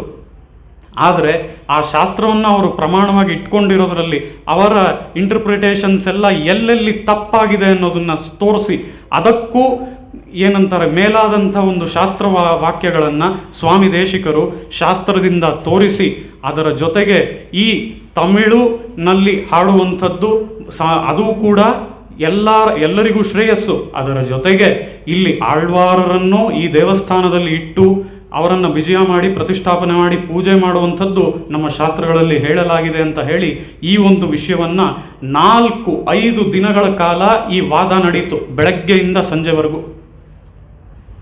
ಈ ರೀತಿ ವಾದ ನಡೆದು ಅದಾದ ಮೇಲೆ ಆ ಒಂದು 5ನೇ ದಿನ ಕೊನೆಯ ಸಮಯದಲ್ಲಿ ಸ್ವಾಮಿ ದೇಶಿಕರು ಹೀಗೆ ನೀವು ತಡೆ ಮಾಡೋದು ಸರಿಯಲ್ಲ ಅಂತ ಹೇಳಿ ಶಾಸ್ತ್ರದಿಂದ ವಾಕ್ಯಗಳನ್ನು ತಗೊಂಡು ಈ ಒಂದು ಸ್ಥಾಪನೆಯನ್ನು ಮಾಡಿ ತೋರಿಸಿದ್ರು. ಅದರ ಮೂಲಕ ಅಧ್ಯಯನ ಉತ್ಸವ ಮತ್ತೆ ಆರಂಭಿಸಿ ತೋರಿಸಿದ್ರು. ಆದ್ದರಿಂದಲೇ ಆ ಶ್ರೀರಂಗದಲ್ಲಿ ಅಧ್ಯಯನ ಉತ್ಸವ ಆರಂಭಿಸ್ತು. ಆ ರೀತಿ ಶ್ರೀರಂಗದಲ್ಲಿ ಇವತ್ತಿಗೂ ಅಧ್ಯಯನ ಉತ್ಸವ ನಡೀತಾ ಇದೆ. ಅಲ್ಲಿ ನಡೀತಾ ಇರೋದ್ರಿಂದಲೇ ಬೇರೆ ಎಲ್ಲ ಕ್ಷೇತ್ರಗಳಲ್ಲೂ ಇಲ್ಲೂ ಸಹ ನಡೀತಾ ಇರೋದು ಇವತ್ತಿಗೂ ಸಹ. ಆ ರೀತಿಯಲ್ಲಿ ಇವತ್ತು ನೀವಿಲ್ಲಿ ಅಧ್ಯಯನ ಉತ್ಸವ ಮಾಡ್ತಾ ಇದ್ದೀರಾ ಅಂತ ಅಂದರೆ ಆ ಸ್ವಾಮಿ ವೇದಾಂತ ದೇಶಿಕರ ಒಂದು ಮುಖ್ಯವಾದ ಪಾತ್ರ ಎಷ್ಟರ ಮಟ್ಟಿಗಿದೆ ಅನ್ನೋದನ್ನು ನಾವು ನೋಡ್ಬೋದು. ಆ ರೀತಿಯಲ್ಲಿ ಇಲ್ಲಿ ಸ್ವಾಮಿ ವೇದಾಂತ ದೇಶಿಕರಿಗೆ ನಾಡು ಪುಗಳುಂ ಪರಿಷ್ ಒಂದು ಆ ಸಮಯದಲ್ಲಿ ಸಿಕ್ಕಿತು. ಅದು ಯಾವುದು ಅಂತ ಅಂದರೆ ಅದೇನೇ ಸರ್ವತಂತ್ರ ಸ್ವತಂತ್ರರು ಅನ್ನುವಂತಹ ಈ ಬಿರುದನ್ನು ಯಾವುದೇ ಬೇರೆ ಆಚಾರ್ಯರಿಗೆ ನಾವು ನೋಡೋದಕ್ಕೆ ಸಾಧ್ಯವಿಲ್ಲ. ಅಂತಹ ಉತ್ತಮವಾದ ಬಿರುದು. ಇದನ್ನು ಕೊಟ್ಟವರು ಯಾರು ಅಂದರೆ ಸಾಕ್ಷಾತ್ ಆ ಶ್ರೀ ರಂಗನಾಥ ಸ್ವಾಮಿಯೇ. ಪರೀಕ್ಷೆ ಅಂತ ಅಂದರೆ ಸುಮ್ಮನೆ ನಮಗೊಂದು ಬರುತ್ತೆ, ಅದರಿಂದ ಒಬ್ರಿಗೆ ಬೇಜಾರಾಗತ್ತೆ ಅಥವಾ ಸಂತೋಷವಾಗತ್ತೆ, ಎದುರುಗಡೆ ಇರೋರಿಗೆ ನೋಡಿ ಹೊಟ್ಟೆ ಉರಿ ಪಟ್ಕೊಳ್ತಾರೆ. ಇಂತಹ ಪರೀಕ್ಷೆ ಅಲ್ಲ. ಸರ್ವತಂತ್ರ ಸ್ವತಂತ್ರರು ಅಂತ ಶ್ರೀರಂಗನಾಥ ಕೊಟ್ನಲ್ಲ, ಇದೇನೆ ನಾಡು ಪುಗಳುಂ ಪರಿಷೆ. ಆ ರೀತಿಯಲ್ಲಿ ಇವತ್ತು ನೀವು ಅಧ್ಯಯನ ಉತ್ಸವ ಇಲ್ಲಿ ಮಾಡ್ತಾ ಇರುವಂಥದ್ರಲ್ಲಿ ಸ್ವಾಮಿ ವೇದಾಂತ ದೇಶಿಕರ ಎಷ್ಟು ಮುಖ್ಯವಾದ ಪಾತ್ರ ಇದೆ ಅನ್ನೋದು ನಮಗೆ ತಿಳಿಯುತ್ತೆ. ಆ ರೀತಿಯಲ್ಲಿ ಅಧ್ಯಯನ ಉತ್ಸವವನ್ನು ನೀವೆಲ್ಲರೂ ಬಂದು ಬಹಳ ಚೆನ್ನಾಗಿ ನಡೆಸ್ಕೊಡ್ತಾ ಇದ್ದೀರಾ. ಹೀಗೆ ಇದು ಬಹಳಷ್ಟು ಕಾಲಗಳು ಮುಂದಕ್ಕೂ ನಡೀತಾ ಇರಲಿ ಅಂತ ಹೇಳಿ ಆ ಆಚಾರ್ಯರಲ್ಲಿ ಪ್ರಾರ್ಥನೆ ಮಾಡಿಕೊಳ್ತೇನೆ. ಈ ರೀತಿಯಲ್ಲಿ ನಾವು ನೋಡೋದಾದರೆ ಈ ಅಧ್ಯಯನ ಉತ್ಸವವನ್ನು ನೀವು ಮಾಡ್ತಾ ಇರುವಂಥದ್ದು ಎಲ್ಲಿ ಅಂತ ಅಂದರೆ ಈ ಯದುಗಿರಿ ಯತಿರಾಜ ಮಠದ ಮೈಸೂರಿನ ಶಾಖೆಯಲ್ಲಿ ಅಲ್ವಾ, ಈ ಲಕ್ಷ್ಮೀ ನರಸಿಂಹಸ್ವಾಮಿ ದೇವಸ್ಥಾನದಲ್ಲಿ. ಈಗ ನೀಡ್ ಆಫ್ ದ ಅವರ್ ಅಂತ ಹೇಳ್ತೀವಲ್ವಾ, ನೀಡ್ ಆಫ್ ದ ಅವರ್ ಏನು ಅಂದರೆ ನಮ್ಮೆಲ್ಲರ ಒಗ್ಗಟ್ಟು. ಈ ಒಗ್ಗಟ್ಟಿನ ಬಗ್ಗೆನೇ ಯತಿರಾಜ ಜೀಯರ್ ಸ್ವಾಮಿಗಳು ಹಲವಾರು ಬಾರಿ ಮಾತನಾಡ್ತಾ ಇರ್ತಾರೆ ಅಲ್ವಾ. ಆ ರೀತಿಯಲ್ಲಿ ನಮ್ಮೆಲ್ಲರ ಒಗ್ಗಟ್ಟು ಇವತ್ತು ಖಂಡಿತವಾಗ್ಲೂ ನಮ್ಮ ಮಧ್ಯೆ ಅವಶ್ಯಕ. ಇಲ್ಲಿ ಯತಿರಾಜ ಜೀಯರ್ ಸ್ವಾಮಿ ಮಾತನಾಡ್ತಾ ಇರ್ತಾರೆ ಅಂದರೆ ಅವ್ರು ಹೇಳುವಂಥ ಮಾತುಗಳನ್ನು ನೀವು ಗಮನಿಸಿದ್ರೆ ಗೊತ್ತಾಗತ್ತೆ, ನಮ್ಮ ಸ್ವಾಮಿ ರಾಮಾನುಜರು ಇದೇ ಮಾರ್ಗದಲ್ಲಿ ನಡೆದರು. ಆ ರೀತಿಯಲ್ಲಿ ನಮ್ಮೆಲ್ಲರಿಗೂ ಇವತ್ತು ಅತ್ಯಂತ ಅವಶ್ಯಕವಾಗಿರೋದು ಒಗ್ಗಟ್ಟು. ಈ ಒಗ್ಗಟ್ಟು ಇದ್ರೇನೆ ನಾವು ಏನನ್ನು ಬೇಕಾದರೂ ಸಾಧಿಸ್ಬೋದು ಅಂತ ಹೇಳಿ ಸಾಮಾನ್ಯವಾಗಿ ನಮ್ಮ ಜೀಯರ್ ಸ್ವಾಮಿಗಳು ಹೇಳ್ತಾ ಇರ್ತಾರೆ. ಆ ರೀತಿಯಾದ ಅಂಥ ಜ್ಞಾನಿಗಳಾದಂತಹ, ಅನುಷ್ಠಾನದಲ್ಲೂ ದೊಡ್ಡವರಾದಂತಹ, ಪ್ರಾಯದಲ್ಲಿ ದೊಡ್ಡವರಾದಂತಹ ಆ ಯತಿರಾಜ ಜೀಯರ್ ಸ್ವಾಮಿಗಳಿಗೆ ಮತ್ತೊಮ್ಮೆ ನಮಸ್ಕರಿಸಿಕೊಳ್ಳುತ್ತಾ ಅವರು ಇರುವಂತಹ ಆ ಒಂದು ಶಾಂತ ಸ್ವಭಾವ ಅದನ್ನು 1-2 ಸಾಲುಗಳಲ್ಲಿ ವಿವರಣೆ ಮಾಡಿ ನನ್ನ ಉಪನ್ಯಾಸವನ್ನು ಆರಂಭಿಸ್ತೇನೆ. ಅವರನ್ನು ನೋಡಿದ್ರೇ ಎಷ್ಟು ಶಾಂತ ಸ್ವಭಾವದವರಲ್ವ. ಈ ಶಾಂತ ರಸಕ್ಕೇನೆ ಸ್ವಾಮಿ ದೇಶಿಕರು ತಮ್ಮ ಸಂಕಲ್ಪ ಸೂರ್ಯೋದಯದಲ್ಲಿ ಇದ್ರ ಬಗ್ಗೆ ಹೇಳ್ತಾರೆ. ಏನು ಅಂತ ಅಂದರೆ ನಾವು ಸಾಮಾನ್ಯವಾಗಿ 9 ರಸಗಳನ್ನು ನೋಡ್ತೇವೆ ಅಲ್ವಾ, ಭೀಭತ್ಸ ರೌದ್ರಾದಿ ರಸಗಳನ್ನೆಲ್ಲ ನೋಡ್ತೇವೆ. ಈ ರೀತಿಯಾಗಿ ಆ 9 ರಸಗಳಲ್ಲಿ ಶಾಂತರಸ ಅನ್ನೋದು ಸೇರಿದೆ. ಆದರೆ ಅವರು ಈ ಸಂಕಲ್ಪ ಸೂರ್ಯೋದಯ ಅನ್ನುವಂತಹ ನಾಟಕದಲ್ಲಿ ಇದಕ್ಕೆ ಒಂದು ಅಬ್ಜೆಕ್ಷನ್ನ ಎಕ್ಸ್ಪೀರಿಯನ್ಸ್ ಮಾಡ್ತಾರೆ. ಕೆಲವರು ಬಂದು ಹೇಳ್ತಾರೆ, ಈ ರೀತಿಯಾಗಿ 9 ರಸಗಳು ಇಲ್ವೇ ಇಲ್ಲ, ಇರೋದು ಕೇವಲ 8 ರಸಗಳು. ಈ ಶಾಂತ ರಸವನ್ನ ಒಬ್ಬರು ಹೇಗೆ ಎಕ್ಸ್ಪ್ರೆಸ್ ಮಾಡಿ ತೋರಿಸೋದಕ್ಕೆ ಸಾಧ್ಯ? ಬೇರೆ ಭೀಭತ್ಸ, ರೌದ್ರ, ಹಾಸ್ಯ ಇವೆಲ್ಲ ಎಕ್ಸ್ಪ್ರೆಸ್ ಮಾಡಿ ತೋರಿಸ್ಬೋದು, ವ್ಯಕ್ತಪಡಿಸ್ಬೋದು, ಮತ್ತೊಬ್ಬರು ಎದುರುಗಡೆ ಇರೋರು ನೋಡಿದ್ರೆ ಅವ್ರಿಗೆ ಗೊತ್ತಾಗತ್ತೆ. ಆದರೆ ಈ ಶಾಂತ ಅನ್ನುವಂಥ ರಸವನ್ನ ಹೇಗೆ ಒಬ್ಬರು ವ್ಯಕ್ತಪಡಿಸಿ ತೋರಿಸೋದು ಅಂತ ಹೇಳಿ ಒಂದು ಪ್ರಶ್ನೆ ಬಂದು, ಅದಕ್ಕೆ ಈ ರಸವೇ ಇಲ್ಲ, ಹೀಗೆ ಒಂದು ರಸವನ್ನು ನಾವು ಹೇಳೋಕ್ಕೆ ಆಗೋದಿಲ್ಲ ಅಂತ ಹೇಳಿ ಬಹಳಷ್ಟು ವಾದಿಯರು ಬಂದು ಒಂದು ಆಕ್ಷೇಪವನ್ನು ಮಾಡ್ತಾರೆ. ಈ ಆಕ್ಷೇಪವನ್ನು ಮಾಡಿದಾಗ ಸ್ವಾಮಿ ವೇದಾಂತ ದೇಶಿಕರು ಹೇಳ್ತಾರೆ, ನಾವು ಈ ರಸ ಇಲ್ಲ ಅಂತ ಹೇಳೋದಕ್ಕಾಗೋದಿಲ್ಲ. ಯಾಕೆ ಅಂತ ಅಂದರೆ, ನಮ್ಮ ಆಚಾರ್ಯರೆಲ್ಲರೂ ಅವರೆಲ್ಲರೂ ಯಾವ ರೀತಿ ಇದ್ದಾರೆ ಅಂತ ಅಂದರೆ, ಅವರೆಲ್ಲರೂ ದುಂಬಿ ಅಂತ ಇದ್ದಾರಂತೆ. ದುಂಬಿ ಅಂತ ಇದ್ದು ಅವರು ಎಲ್ಲಿ ಸುತ್ತಾಡ್ತಾ ಇದ್ದಾರೆ ಅಂತ ಅಂದರೆ, ಆ ತಾವರೆಯಂತಹ ಅವನ ಪಾದಗಳ ಸುತ್ತ, ಆ ಶ್ರೀಮನ್ನಾರಾಯಣನ ಪಾದಗಳ ಸುತ್ತ ಸುತ್ತಾಡ್ತಾ ಇದ್ದಾರೆ. ಆ ಶ್ರೀಮನ್ನಾರಾಯಣನ ಪಾದಗಳು ತಾವರೆ ಆದರೆ, ಆಚಾರ್ಯರು ದುಂಬಿಗಳಾದರೆ, ಆ ದುಂಬಿಗಳು ಕುಡಿಯುವಂಥದ್ದು ಏನನ್ನ? ಜೇನುತುಪ್ಪ ಅಲ್ವಾ? ಆ ಜೇನುತುಪ್ಪ ಯಾವುದು ಅಂತ ಅಂದರೆ, ಆ ಜೇನುತುಪ್ಪವೇ ಈ ಶಾಂತರಸ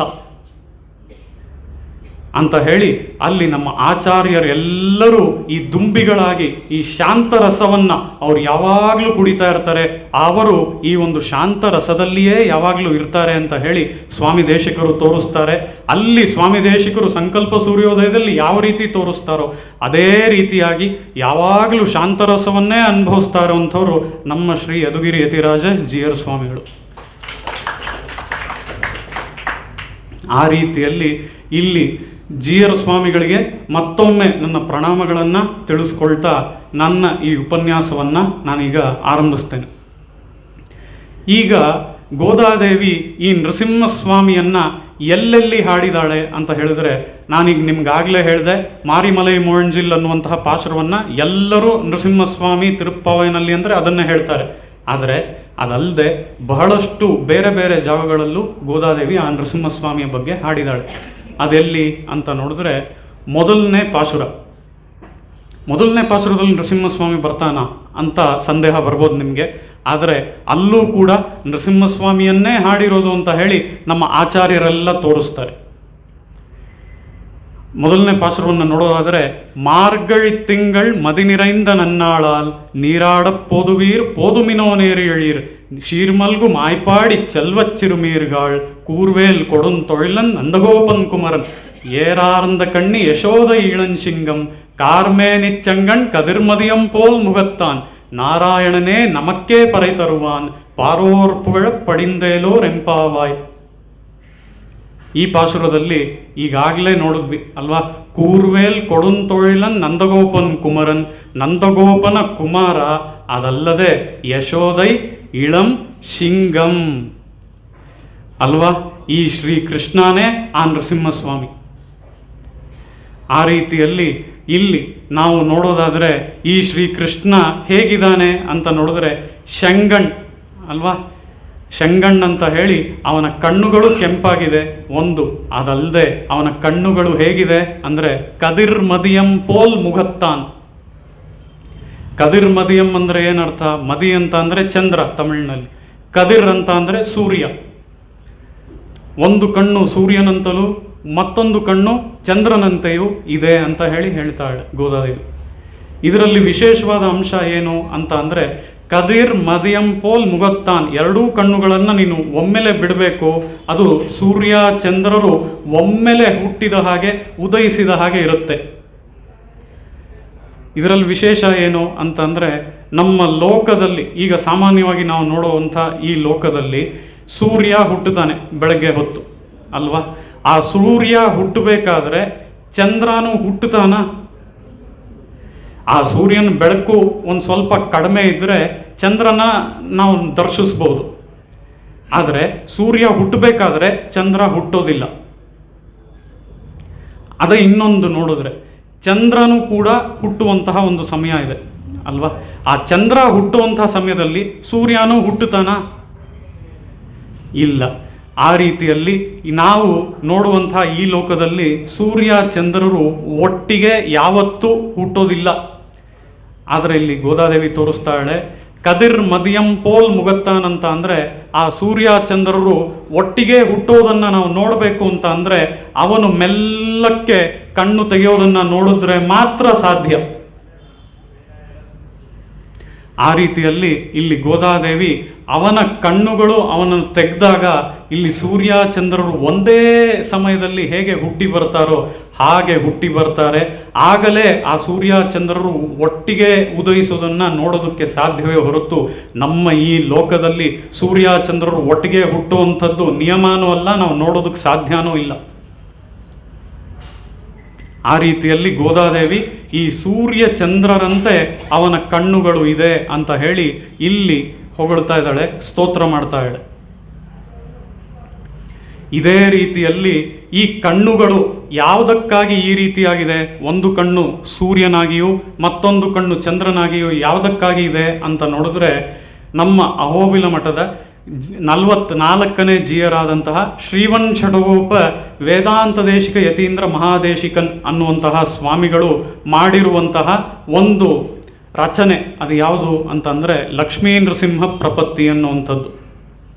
ಈ ಲಕ್ಷ್ಮೀ ನೃಸಿಂಹ ಪ್ರಪತ್ತಿಯಲ್ಲಿ ಅವರು ಒಂದು ಶ್ಲೋಕದಲ್ಲಿ ತೋರಿಸ್ತಾರೆ.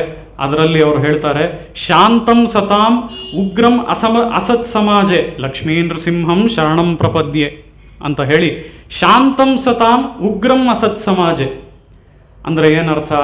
ಈಗಾಗಲೇ ಶಾಂತರಸದ ಬಗ್ಗೆ ಈಗ ತಾನೇ ಮಾತಾಡಿದೆ ಅಲ್ವಾ.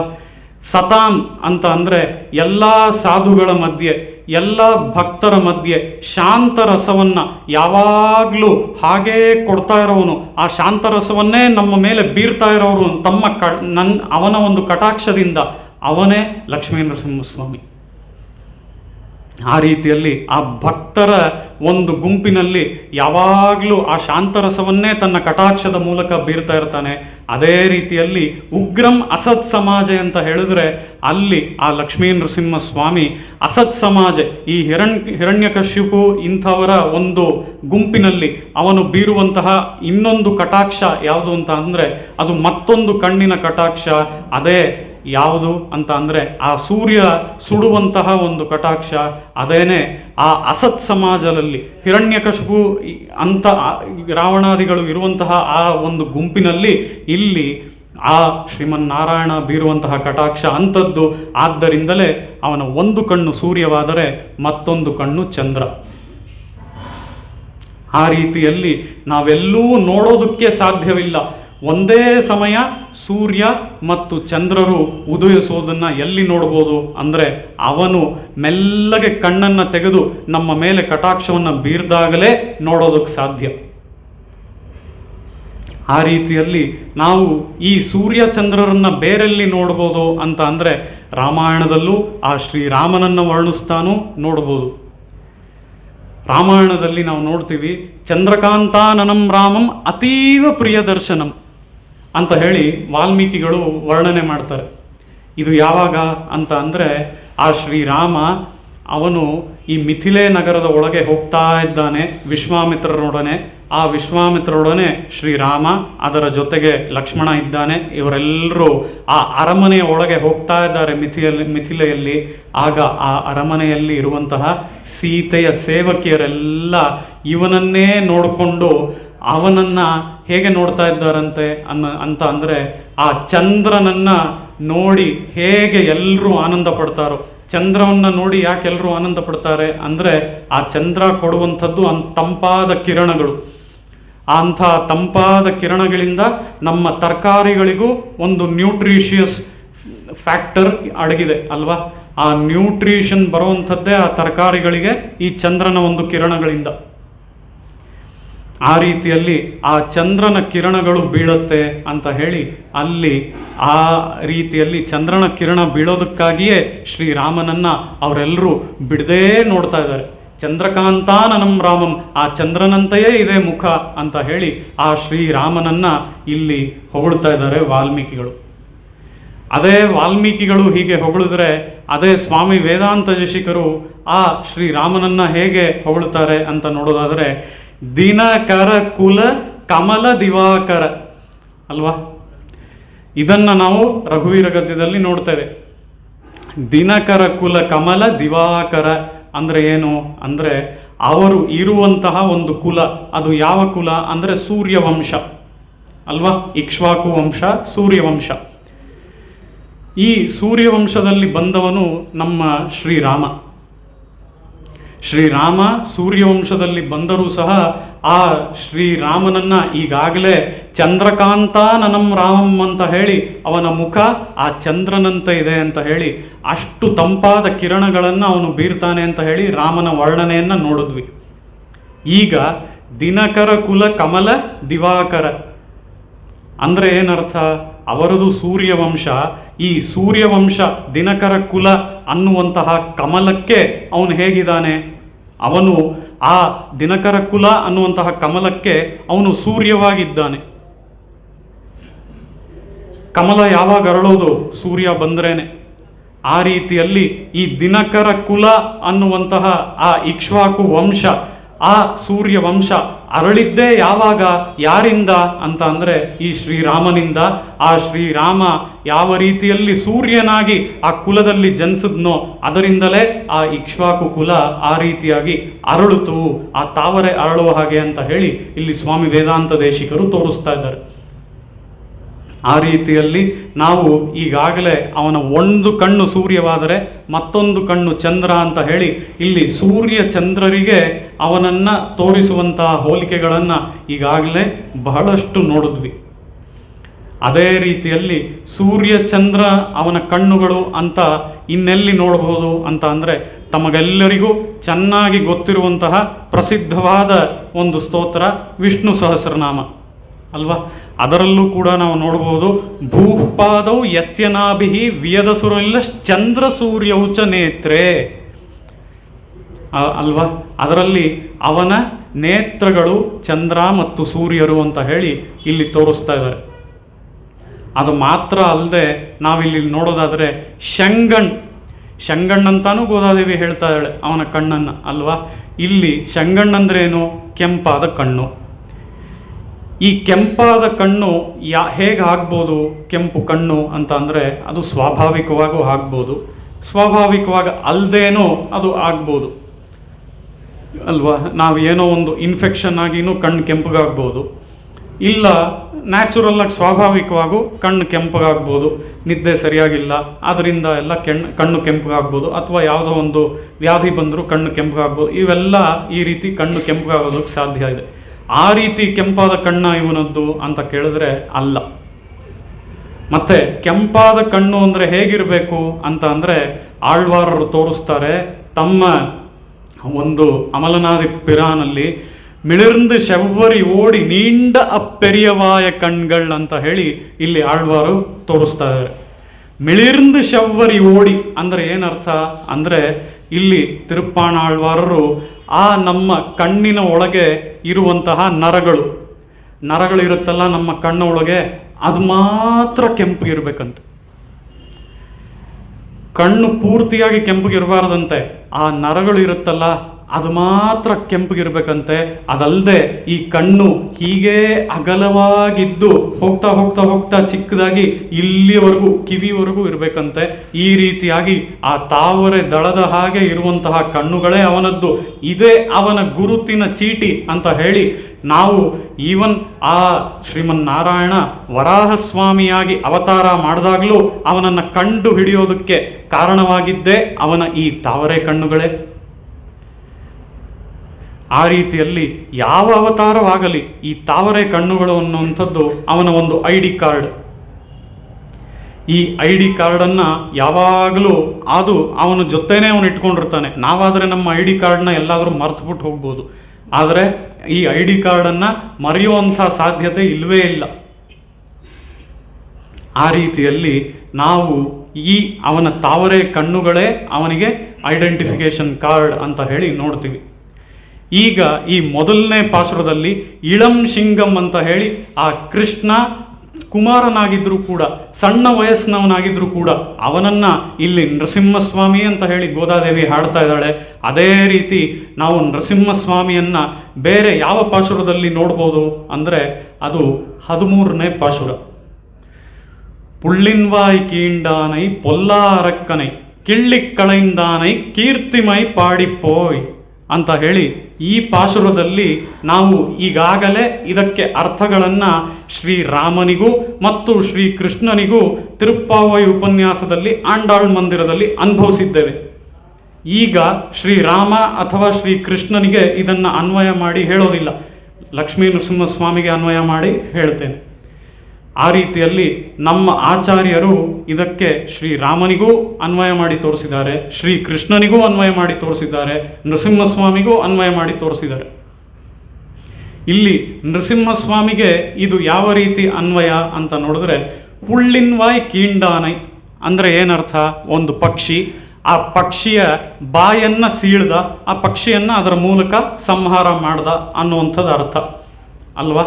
ಈ ರೀತಿಯಲ್ಲಿ ನಾವು ಕೃಷ್ಣನಿಗಾದರೆ ಅವನು ಬಕಾಸುರ ವಧೆಯನ್ನು ಮಾಡ್ದ ಅಂತ ಹೇಳಿ ನೋಡ್ಬೋದು.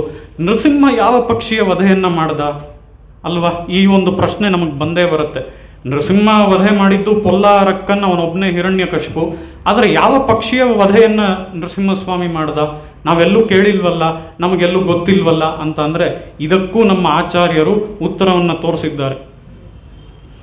ಅದನ್ನು ನಾವು ನೋಡೋದಾದರೆ ಅತಿಮಾನುಷ ಸ್ತವದಲ್ಲಿ ಕೂರತ್ತಾಳ್ವಾರರು ಹಾಡ್ತಾರೆ, ಕ್ರೀಡಾವಿದೇಹೇ ಪರಿಕರಸ್ತವ ಯಾತುಮಾಯ ಸಾಮೋಹಿನಿ ನ ಕತಮಸ್ಯತು ಹಂತು ಜಂತೋ ಹೈ ಮರ್ತ್ಯ ಸಿಂಹ ವಪುಷಸ್ತವ ತೇಜಸೋಂಶೆ ಶಂಭುರ್ಭವನ್ ಹಿ ಶರಭಃ ಶಲಭೋ ಬಭುವ. ಇಲ್ಲಿ ಕೂರತ್ತಾಳ್ವಾನರು ತೋರಿಸ್ತಾ ಇರೋದು ಏನು ಅಂತ ಅಂದರೆ, ಆ ನರಸಿಂಹನ ಒಂದು ಲೀಲೆ ನಮಗೆಲ್ಲರಿಗೂ ತಿಳಿದೇ ಇರುವಂಥ ಒಂದು ಲೀಲೆ. ಅದನ್ನು ಕೂರತ್ತಾಳ್ವಾನರು ತಮ್ಮ ಅತಿಮಾನುಷ ಸ್ತವದಲ್ಲಿ ತೋರಿಸ್ತಾ ಇದ್ದಾರೆ. ಅತಿಮಾನುಷ ಸ್ತವ ಅಂತ ಅಂದರೆ ಏನು? ಅವನು ಸಾಮಾನ್ಯ ಮನುಷ್ಯನಾಗಿ ಅವತಾರ ಮಾಡಿದ್ರೂ ಸಹ ಅವನನ್ನು ಮನುಷ್ಯ ಅಂತ ಹೇಳಿ ತಪ್ಪಾಗಿ ಎಣಿಸ್ಬಿಡಬೇಡಿ, ಅವನು ಅತಿಮಾನುಷವಾದ ಲೀಲೆಗಳನ್ನೆಲ್ಲ ಮಾಡಿ ತೋರಿಸೋನು ಅಂತ ಹೇಳಿ ಈ ಒಂದು ಸ್ತೋತ್ರದ ಮೂಲಕ ಕೂರತ್ತಾಳ್ವಾನರು ತೋರಿಸ್ತಾ ಇದ್ದಾರೆ. ಆ ರೀತಿಯಲ್ಲಿ ಇಲ್ಲಿ ಅವನ ಅವತಾರ ಮನುಷ್ಯನ ಅವತಾರವೇ ಅಲ್ಲ. ಮೊದಲಿಗೆ ಅವನ ಅವತಾರ ಹೇಗಿತ್ತು ಅಂತ ಅಂದರೆ, ಅವನ ಅವತಾರ ಮುಖ ಸಿಂಹದ್ದು, ದೇಹವೆಲ್ಲ ಮನುಷ್ಯನದ್ದು. ಈ ರೀತಿಯಲ್ಲಿ ಕೂಡಾರೈ ವೆಲ್ಲುಂಶೀರ್ ಗೋವಿಂದ ಅಂದರೆ ಏನು? ಸೇರಿಸದೇ ಇರೋದನ್ನು ಸೇರಿಸಿ ತೋರಿಸುವವನು ಅಲ್ವಾ?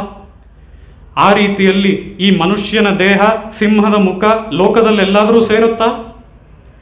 ಆ ಸೇರಿಸದೇ ಇರೋದನ್ನು ಸೇರಿಸಿ ತೋರಿಸಿದವನು ಆ ನರಸಿಂಹಸ್ವಾಮಿಯೇ. ಆದ್ದರಿಂದ ಅವನಿಗೆ ಈ ಒಂದು ವಿಶೇಷವಾದ ಅವತಾರ ಆ ನರಸಿಂಹಸ್ವಾಮಿ ಅವತಾರ.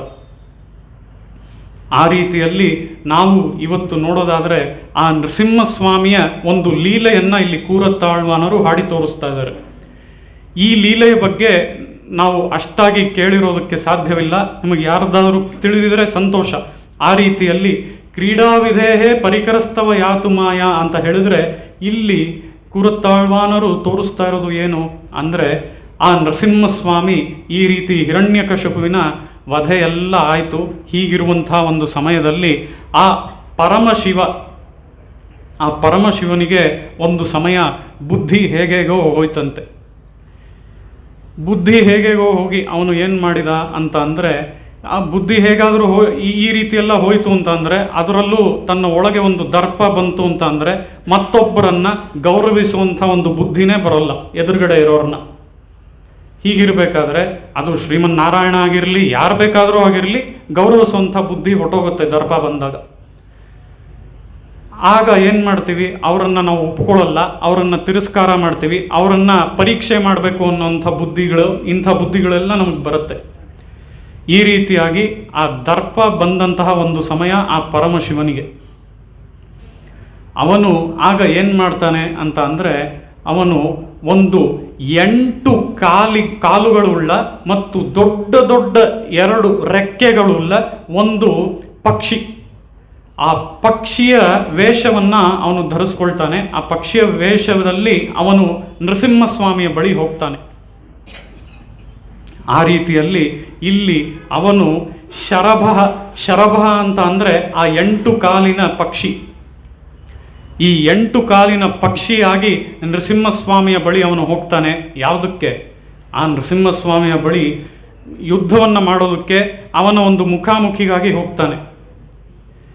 ಈ ರೀತಿಯಾಗಿ ಆ ಪರಮಶಿವ ಆ ನರಸಿಂಹಸ್ವಾಮಿಯ ಬಳಿ ಹೋದಾಗ ಏನಾಗತ್ತೆ ಅಂತ ಅಂದರೆ ಶರಭ ಶಲಭೋ ಬಭೂವ. ಶಲಭ ಅಂದರೆ ಏನು? ಶರಭ ಅಂದರೆ 8 ಕಾಲಿನ ಈ ಒಂದು ಹಕ್ಕಿ, ದೊಡ್ಡದಾದ ಒಂದು ಪ್ರಾಣಿ ಅಲ್ವಾ. ಈ ಪ್ರಾಣಿ ಹೇಗಿದೆಯಂತೆ ಅಂತ ನೋಡಿದ್ರೆ, ಇವತ್ತು ನೀವು ರಿಲೇಟ್ ಮಾಡ್ಕೊಳ್ಳೋದಕ್ಕಾಗಿ ಹೇಳ್ತೀನಿ. ನೀವು ತುಂಬ ದೊಡ್ಡದಾದಂತಹ ಒಂದು ಪ್ರಾಣಿ, ಅದು ಡ್ರ್ಯಾಗನ್ ಅಲ್ವಾ. ಅದಕ್ಕೆ ರೆಕ್ಕೆಗಳಿಲ್ಲ, ಆದರೆ ಅದು ಕೂಡ ಇದೇ ರೀತಿ ಇರುತ್ತೆ. ಹತ್ರ ಡ್ರ್ಯಾಗನ್ ಥರ ಇತ್ತು ಈ ಪಕ್ಷಿ. ಆ ರೀತಿಯಲ್ಲಿ ಅವನು ಆ ಒಂದು ವೇಷವನ್ನು ಧರಿಸಿಕೊಂಡು ನರಸಿಂಹಸ್ವಾಮಿಯ ಬಳಿ ಹೋದನಂತೆ. ಅವನ ಎದುರಿಗೆ ಮುಖಾಮುಖಿ ಆಗೋದಕ್ಕೆ, ಅವನ ವಿರುದ್ಧ ಯುದ್ಧ ಮಾಡೋದಕ್ಕೆ ಅಂತಾನೆ ಹೋದನಂತೆ. ಆದರೆ ಶರಭ ಶಲಭೋ ಬಭುವ ಅಂತ ಹೇಳಿ ಕೂರತ್ತಾಳ್ವಾರರು ತೋರಿಸ್ತಾ ಇದ್ದಾರೆ. ಅಂದರೆ ಅಷ್ಟು ದೊಡ್ಡದಾಗಿ ಬಂದಂತಹ ಆ ಒಂದು ಪ್ರಾಣಿ, ಆ ಒಂದು ಪ್ರಾಣಿ 8 ಕಾಲುಗಳನ್ನು ಇಟ್ಕೊಂಡಿತ್ತು, 2 ರೆಕ್ಕೆಗಳನ್ನು ಇಟ್ಕೊಂಡಿತ್ತು. ಆದರೆ ನರಸಿಂಹಸ್ವಾಮಿಯ ಬಳಿ ಹೋದಾಗಲೇ ಅದು ಹೇಗಾಯ್ತಂತೆ ಅಂದರೆ ಶಲಭ ಅಂದರೆ ಏನು? ಆ ಒಂದು ದೀಪಕ್ಕೆ ಬರುವಂತಹ ಹುಳ, ಲೈಟ್ ಹುಳ ಅಂತ ನಾವು ಕರಿತೀವಲ್ಲ, ಆ ಹುಳ. ಆ ರೀತಿಯಲ್ಲಿ ಆ ನರಸಿಂಹಸ್ವಾಮಿಯ ಮುಂದೆ ಆ ಪ್ರಾಣಿ ಹೋದ ಕೂಡಲೇ ಅದು ಈ ಶಲಭವಾಗಿ, ಆ ದೀಪದ ಹುಳವಾಗಿ ಆಗೋಯ್ತು ಅಂತ ಹೇಳಿ ಇಲ್ಲಿ ಕೂರತ್ತಾಳ್ವಾನರು ತೋರಿಸ್ತಾರೆ. ಆ ರೀತಿಯಲ್ಲಿ ಇಂಥ ಪಕ್ಷಿಯ ಸಂಹಾರವನ್ನು ಮಾಡಿದಿರೋದ್ರಿಂದ ಪುಳ್ಳಿನ್ವಾಯ್ ಕೀಂಡಾನೈ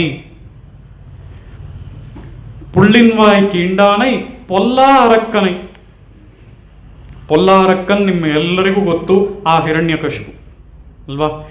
கொள்ளி எழுகோள் அவனன் குடலறப் பாய்ந்திட்டு தள்ளி அவன் தலைக்காலை தனித்தனியே பிரித்திட்டு அள்ளி அவன் உதிரத்தை ಆಶೆಯುಡನ್ ಉಂಡಪಿನಾನ್ வெள்ளி ಅದರ್ ಉದಿರಕ್ಕೈ ವೇಂಡಿ ಬಂದು ಪಣಿಂದೇನೆ ಅಂತ ಹೇಳಿ ಇಲ್ಲಿ ಲಕ್ಷ್ಮೀ ನರಸಿಂಹ ಅಡೈಕ್ಕಲ ಪತ್ತಿನಲ್ಲಿ ಅತ್ತಿಪಟ್ಟು ಅಳಗಿಯ ಶಿಂಗರ್ 34ನೇ ಪಟ್ಟದ ಅಳಗಿಯ ಶಿಂಗರ್ ತೋರಿಸ್ತಾರೆ. ಆ ರೀತಿಯಲ್ಲಿ ಅವನ ಅವತಾರ ಇದ್ದದ್ದು ಯಾವುದಕ್ಕಾಗಿ? ಭಕ್ತರ ವಿರೋಧಿಗಳ ನಾಶಕ್ಕಾಗಿ. ಭಕ್ತರ ವಿರೋಧಿಗಳ ನಾಶ ಅವನು ಯಾವುದಕ್ಕಾಗಿ ಮಾಡ್ದ ಅಂದರೆ ಆ ಭಕ್ತರ ಮೇಲಿರುವಂತಹ ಆ ಮಟ್ಟದ ಆಸೆ, ಆ ಮಟ್ಟದ ಪ್ರೀತಿ, ಅದಕ್ಕಾಗಿ ಭಕ್ತರ ವಿರೋಧಿಗಳ ನಾಶವನ್ನು ಅವನು ಮಾಡ್ದ. ಆ ರೀತಿಯಲ್ಲಿ ನಾವು ನೋಡೋದಾದರೆ ಇಲ್ಲಿ ಅವನ ಅವತಾರ ಇದ್ದಿದ್ದೇ ಭಕ್ತರಿಗೋಸ್ಕರ, ಭಕ್ತರ ವಿರೋಧಿಗಳನ್ನು ಅವನು ಅದಕ್ಕಾಗಿಯೇ ನಾಶ ಮಾಡ್ದ ಅಂತ ಹೇಳಿ ಇಲ್ಲಿ ನಾವು ನೋಡ್ತೀವಿ. ಆ ರೀತಿಯಲ್ಲಿ ಈ ಕಾಮಾಸಿಕ ಅಷ್ಟಕ ಅನ್ನುವಂತಹ ಈ ಅಷ್ಟಕ ಸ್ತೋತ್ರವನ್ನು ಸ್ವಾಮಿ ವೇದಾಂತ ದೇಶಿಕರು ಈ ನರಸಿಂಹಸ್ವಾಮಿಗೆ ಮಾಡಿರುವಂಥದ್ದು ಯಾವುದಕ್ಕಾಗಿ ಅಂತ ನೋಡಿದ್ರೆ, ಕಾಮಾಸಿಕ ಅಂದರೆ ಏನು ಅಂತ ಅಂದರೆ ನಾವು ನೋಡಿದ್ರೆ, ಅಹೋಬಿಲೆ ಗಾರುಡ ಶೈಲ ಮಧ್ಯೆ ಕೃಪಾವಶಾತ್ ಕಲ್ಪಿತ ಸನ್ನಿಧಾನಂ ಲಕ್ಷ್ಮ್ಯಾ ಸಮಾಲಿಂಗಿತ ವಾಮಭಾಗಂ ಲಕ್ಷ್ಮೀ ನೃಸಿಂಹಂ ಶರಣಂ ಪ್ರಪದ್ಯೆ. ಇದರಲ್ಲಿ ನಾವು ನೋಡುವಂಥದ್ದು ಏನು ಅಂತ ಅಂದರೆ, ಆ ಅಹೋಬಿಲ ಕ್ಷೇತ್ರದಲ್ಲಿ, ಅಹೋಬಿಲೆ ಗಾರುಡ ಶೈಲ ಮಧ್ಯೆ, ಅದು ಅಲ್ಲಿರುವಂತಹ ಶೈಲ, ಅದಕ್ಕೆ ಏನು ಹೆಸರು ಆ ಬೆಟ್ಟಕ್ಕೆ ಅಂದರೆ ಗಾರುಡ ಶೈಲ ಅಂತ ಹೆಸರು. ಯಾವುದಕ್ಕಾಗಿ ಗಾರುಡ ಶೈಲ ಅಂತ ಹೆಸರು ಅಂದರೆ, ಅಲ್ಲಿ ಗರುಡಾಳ್ವಾನನು ಬಂದು ತಪಸ್ಸು ಮಾಡಿ ಅವನ ತಪಸ್ಸಿಗೆ ಮೆಚ್ಚಿ ಅಲ್ಲಿ ನರಸಿಂಹಸ್ವಾಮಿ ಇವತ್ತಿಗೂ ಸಹ ದರ್ಶನ ನಮಗೆಲ್ಲರಿಗೂ ಕೊಡ್ತಾ ಇದ್ದಾನೆ. ಆ ರೀತಿಯಲ್ಲಿ ಆ ನರಸಿಂಹಸ್ವಾಮಿ ಆ ಗರುಡನಿಗೆ ಮಾತ್ರ ಅನುಗ್ರಹ ಮಾಡೋದಕ್ಕೆ ಬರಲಿಲ್ಲ. ಇವತ್ತೂ ಕೂಡ ನಾವೆಲ್ಲ ಹೋಗಿ ದರ್ಶನ ಮಾಡ್ತೀವಲ್ವಾ, ನಮಗೆಲ್ಲರಿಗೂ ಅನುಗ್ರಹ ಮಾಡೋದಕ್ಕೆ ಇವತ್ತಿಗೂ ಅಲ್ಲಿ ನಮಗೆಲ್ಲರಿಗೂ ದರ್ಶನ ನೀಡ್ತಾ ಇದೆ. ನಮಗೆಲ್ಲರಿಗೂ ಯಾವುದಕ್ಕಾಗಿ ಅವನು ಬಂದು ದರ್ಶನ ನೀಡಬೇಕು ಅಂದರೆ ಕೃಪಾವಶಾತ್ ಕಲ್ಪಿತ ಸನ್ನಿಧಾನಂ, ಬೇರೆ ಯಾವ ರೀಸನ್ನೂ ಇಲ್ಲ, ಕೇವಲ ಕೃಪೆ, ಕೇವಲ ಅವನು ಒಂದು ದಯೆ, ನಮಗೆ ಆ ಒಂದು ದಯೆಯನ್ನು ಇಟ್ಟುಕೊಂಡೇ ಅವನು ಇವತ್ತಿಗೂ ಕೂಡ ದರ್ಶನವನ್ನು ಕೊಡ್ತಾ ಇದ್ದಾನೆ ಅಂತ ಹೇಳಿ ಇಲ್ಲಿ ಅಹೋಬಿಲೆ ಗಾರುಡ ಶೈಲ ಮಧ್ಯೆ ಕೃಪಾವಶಾತ್ ಕಲ್ಪಿತ ಸನ್ನಿಧಾನಂ ಅನ್ನೋದರಲ್ಲಿ ನೋಡ್ಬೋದು. ಆ ರೀತಿಯಲ್ಲಿ ಕಾಮಾಸಿಕ ಅಂದರೆ ಏನು ಅಂತ ಅಂದರೆ, ಆ ಕಾಮಾಸಿಕ ಅಂತ ಅಂದ್ರೇ ಆ ನರಸಿಂಹಸ್ವಾಮಿ ಸಾನ್ನಿಧ್ಯ ಮಾಡೋದೇ ಏನಕ್ಕೆ ಅಂದರೆ ನಮ್ಮೆಲ್ಲರ ಒಂದು ಹಿತಕ್ಕಾಗಿಯೇ, ನಮ್ಮೆಲ್ಲರನ್ನ ಕೃಪೆ ಮಾಡಬೇಕು ಅನ್ನೋದಕ್ಕಾಗಿಯೇ, ಅದಕ್ಕಾಗಿಯೇ ಅವನು ಇಲ್ಲಿ ಬಂದು ನೆಲೆಸಿದ್ದಾನೆ ಅಂತ ಹೇಳಿ ಸ್ವಾಮಿ ವೇದಾಂತ ದೇಶಿಕರು ಈ ಕಾಮಾಸಿಕ ಅಷ್ಟಕದಲ್ಲಿ ಹಾಡಿ ತೋರಿಸ್ತಾರೆ. ಆ ರೀತಿಯಲ್ಲಿ ಕಾಮಾಸಿಕ ಅಂತ ಅಂದರೆ ನಮ್ಮ ಮೇಲೆ ಇರುವಂತಹ ಆಸೆಯಿಂದಲೇ, ಆ ಪ್ರೀತಿಯಿಂದಲೇ ಅವನು ಬಂದು ಸಾನ್ನಿಧ್ಯವನ್ನು ಮಾಡ್ತಾನೆ. ಅದಕ್ಕಾಗಿಯೇ ಅವನಿಗೆ ಆ ಕಾಮಾಸಿಕ ಪೆರುಮಾಳ್ ಅಂತ ಹೆಸರು. ಅದು ಅಲ್ಲದೆ ಕೃಪಾವಶಾತ್ ಕಲ್ಪಿತ ಸನ್ನಿಧಾನಂ ನೋಡಿದ್ವಿ ಅಲ್ವಾ, ಆ ಕೃಪೆಯಿಂದಲೇ ಅವನು ಬರ್ತಾನೆ ಬಿಟ್ರೆ ಬೇರೆ ಯಾವ ಕಾರಣಕ್ಕೂ ಅವನು ಬರೋಲ್ಲ. ಅಲ್ಲಿ ತಪಸ್ಸು ಮಾಡಿದ್ದು ಗರುಡನೊಬ್ಬನೇ ಆದರೆ ಆ ಕೃಪೆಯನ್ನ ಅವನು ಗರುಡನೊಬ್ಬನಿಗೆ ಮಾಡಿ ಹೋಗ್ಬೋದಾಗಿತ್ತು, ನಮಗೆಲ್ಲ ಮಾಡಬೇಕು ಅನ್ನೋ ಅವಶ್ಯಕತೆ ಇಲ್ಲ. ಆದರೆ ಇವತ್ತಿಗೂ ಕೂಡ ಅಲ್ಲೇ ನೆಲೆಸಿ ನಮಗೆಲ್ಲರಿಗೂ ಆ ಅಹೋಬಿಲ ಕ್ಷೇತ್ರದಲ್ಲಿ ದರ್ಶನ ಕೊಡ್ತಾ ಇದ್ದಾನೆ ಅಂತ ಅಂದರೆ ಆ ಅಹೋಬಿಲ ಕ್ಷೇತ್ರ ಮಾತ್ರ ಅಲ್ಲ, ಇಲ್ಲಿರುವಂತಹ ಈ ದೇವಸ್ಥಾನದಲ್ಲಿ ದರ್ಶನ ಕೊಡ್ತಾ ಇದ್ದಾನೆ ಅಂತ ಅಂದರೆ ಅದು ಅವನ ಕೃಪೆಯೇ ಕಾರಣ. ಆ ರೀತಿಯಲ್ಲಿ ಈಗಾಗಲೇ ಪುಳ್ಳಿನ್ವಾಯ್ ಕೀಂಡಾನೈ ಪೊಲ್ಲಾ ಅರಕ್ಕನೈ ಅಲ್ವಾ, ಆ ಹಿರಣ್ಯಕಶಿಪುವಿನ ಆ ಒಂದು ರಕ್ತವನ್ನು ಅವನು ಹೊಟ್ಟೆಯನ್ನು ಸೀಳಿ ಅಲ್ಲಿರುವಂತಹ ಆ ರಕ್ತವನ್ನು ಕುಡಿದ್ನಂತೆ. ಆ ರಕ್ತವನ್ನು ಹೇಗೆ ಕುಡಿದ ಅಂತ ಅಂದರೆ ಆಶೆಯುಡನ್ನು ಉಂಡಪಿರಾನ್, ಅದನ್ನು ಅವನು ಆಸೆಯಿಂದ ತಿಂದಂತೆ. ಇಲ್ಲಿ ಅವನು ಆಸೆಯಿಂದ ಏನಕ್ಕೆ ರಕ್ತವನ್ನು ತಿಂದ ಅಂತ ಅಂದರೆ ಇಲ್ಲೂ ಅದೇನೆ, ಆ ಭಕ್ತರ ಮೇಲೆ ಇರುವಂತಹ ಪ್ರೀತಿ. ಆ ರೀತಿಯಲ್ಲಿ ಇಲ್ಲಿ ಆಶೆಯುಡನ್ ಉಂಡಪಿರಾನ್ ಅಂತ ಹೇಳಿ ಅವನ ಅವತಾರವನ್ನು ಪೊಲ್ಲಾ ಅರಕ್ಕನೈ, ಆ ಒಂದು ಹಿರಣ್ಯಕಶಿಪುವಿನ ಒಂದು ಸಂಹಾರವನ್ನು ನಾವು ನೋಡ್ಬೋದು. ಪೊಲ್ಲಾ ಅರಕ್ಕನೈ ಕೀರ್ತಿಮೈ ಪಾಡಿಪ್ಪೋಯ್ ಅಂತ ಹೇಳಿ ಇಲ್ಲಿ ಹೇಳ್ತಾ ಇದೀವಿ ಅಲ್ವಾ. ಇಲ್ಲಿ ಪೊಲ್ಲಾ ಅರಕ್ಕನೈ ಕೀರ್ತಿಮೈ ಪಾಡಿಪ್ಪೋಯ್ ಅಂದರೆ ಏನರ್ಥ, ಆ ಹಿರಣ್ಯಕಶಿಪುವಿಗೆ ಅವನು ಒಂದು ಸ್ಥಾನವನ್ನು ಕೊಟ್ಟ ಅಲ್ವಾ. ಅದು ಯಾವ ಸ್ಥಾನ? ಅವನ ತೊಡೆ ಅಲ್ವಾ. ಇದು ನಾವು ಸಾಮಾನ್ಯವಾಗಿ ನಾವು ಯೋಚನೆನೇ ಮಾಡೋಲ್ಲ. ಆ ಹಿರಣ್ಯಕಶಿಪುವಿಗೆ ಅವನ ತೊಡೆ ಮೊದಲು ರಿಸರ್ವ್ ಆಗಿದ್ದು, ನಂತರವೇ ಆ ಲಕ್ಷ್ಮೀದೇವಿಗೆ. ಆ ರೀತಿಯಲ್ಲಿ ಆ ಹಿರಣ್ಯಕಶಿಪುವಿಗೆ ಅವನ ತೊಡೆಯನ್ನು ಕೊಟ್ಟಿದ್ದರಿಂದ ಕೀರ್ತಿಮೈ ಪಾಡಿಪ್ಪೋಯ್, ಅಂಥವನ ಕೀರ್ತಿಯನ್ನು ನಾವು ಹಾಡೋಣ ಅಂತ ಹೇಳಿ ಇಲ್ಲಿ ಗೋದಾದೇವಿ ತೋರಿಸ್ತಾ ಇದ್ದಾಳೆ. ಆ ರೀತಿಯಲ್ಲಿ ಗೋದಾದೇವಿ ಈ 13ನೇ ಪಾಶುರದಲ್ಲಿ ನಮಗೆ ನರಸಿಂಹಸ್ವಾಮಿಯನ್ನೂ ತೋರಿಸ್ತಾ ಇದ್ದಾಳೆ. ನಾವು ಅದೇ ರೀತಿ ಬೇರೆಲ್ಲಿ ಆ ನರಸಿಂಹಸ್ವಾಮಿಯನ್ನು ನೋಡ್ಬೋದು ಅಂತ ಅಂದರೆ ಆ ನರಸಿಂಹಸ್ವಾಮಿಯನ್ನು ನಿಮಗೆಲ್ಲರಿಗೂ ಗೊತ್ತಿರೋ ಹಾಗೆ ಆ 23ನೇ ಪಾಶುರದಲ್ಲಿ ನೋಡ್ಬೋದು.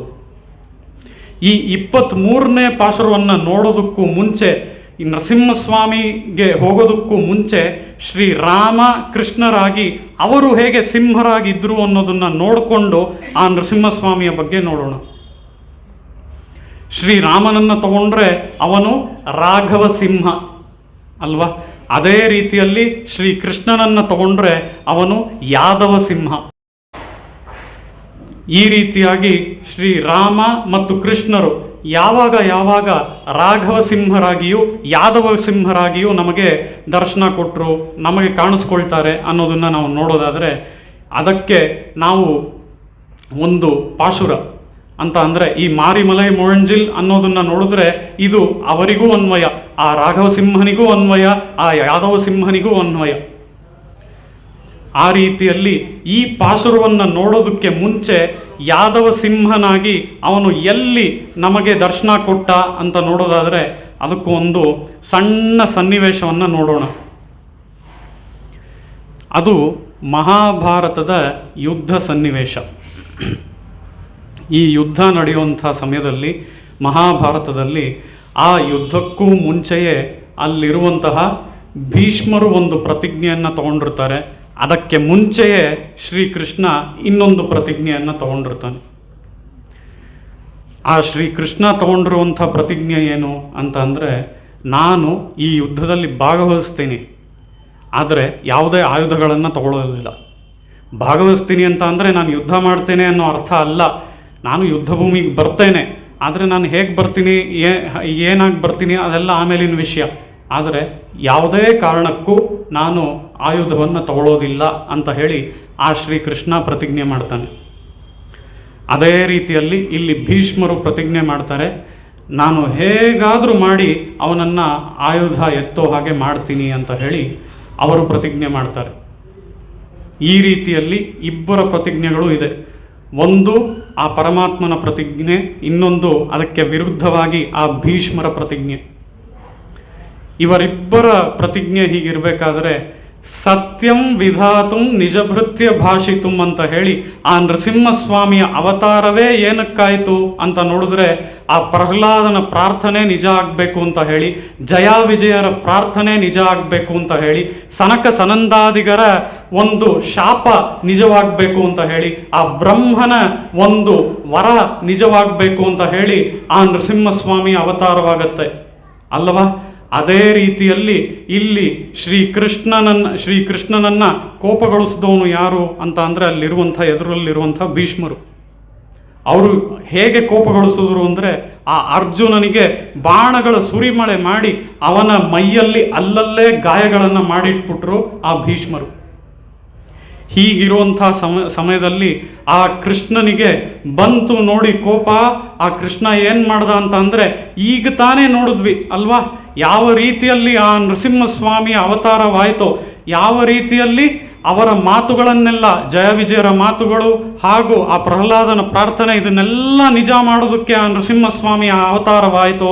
ನರಸಿಂಹಸ್ವಾಮಿಯಲ್ಲಿ ಸಿಂಹನಾಗಿ ಬಂದನೋ, ಅದೇ ರೀತಿ ಇಲ್ಲಿ ಶ್ರೀಕೃಷ್ಣ ರಥದಿಂದ ಎಗರಿ ಕೆಳಕ್ಕೆ ತನ್ನ ಬಲಗೈಯಲ್ಲಿ ಚಕ್ರವನ್ನು ಹಿಡಿದುಕೊಂಡು ಹಾ ಹಾ ಹಾ ಹಾ ಅಂತ ಹೇಳಿ ತಾನು ಕೂಡ ಹಾಗೆ ಸದ್ದನ್ನು ಮಾಡಿಕೊಂಡು ಅದರ ಜೊತೆಗೆ ಕಣ್ಣುಗಳನ್ನು ಜೋರಾಗಿ ಬಿಟ್ಟುಕೊಂಡು ಹುಬ್ಬುಗಳನ್ನು ಮೇಲಕ್ಕೆ ಏರಿಸಿ ಕಣ್ಣುಗಳನ್ನು ಅಗಲವಾಗಿ ತೆಗೆದುಕೊಂಡು ಗುಡ್ಡೆಗಳನ್ನು ಒಂದು ಕಡೆಯಿಂದ ಇನ್ನೊಂದು ಕಡೆಗೆ ಓಡಿಸಿ ಹೀಗೆ ಅವನು ತನ್ನ ಬಾಯಿಗಳನ್ನು ಕೂಡ ಹಾ ಹಾ ಅಂತ ತೆಕ್ಕೊಂಡು ಬರ್ತಾ ಇದ್ದಾನೆ. ಇಲ್ಲಿ ಶ್ರೀಕೃಷ್ಣ 3 ಹೆಜ್ಜೆ ಇಡೋದಕ್ಕೆ ಅಲ್ಲಿ ಭೀಷ್ಮರು 10 ಹೆಜ್ಜೆ ಹಿಂದೆ ಹೋಗ್ತಾರಂತೆ. ಹೀಗೆ ಶ್ರೀಕೃಷ್ಣ 3 ಹೆಜ್ಜೆ ಇಟ್ಟ, ಭೀಷ್ಮರು 10 ಹೆಜ್ಜೆ ಹಿಂದೆ ಹೋದರೆ ಇದು ಸರಿನಾ ಅಂತ ಅಂದರೆ ಸರಿಯಲ್ಲ. ಯಾಕೆ ಅಂತ ಅಂದರೆ ಇದು ಯುದ್ಧ ಧರ್ಮ ಅಲ್ಲ ಅಂತ ಪ್ರಶ್ನೆಗಳು ಬರುತ್ತೆ.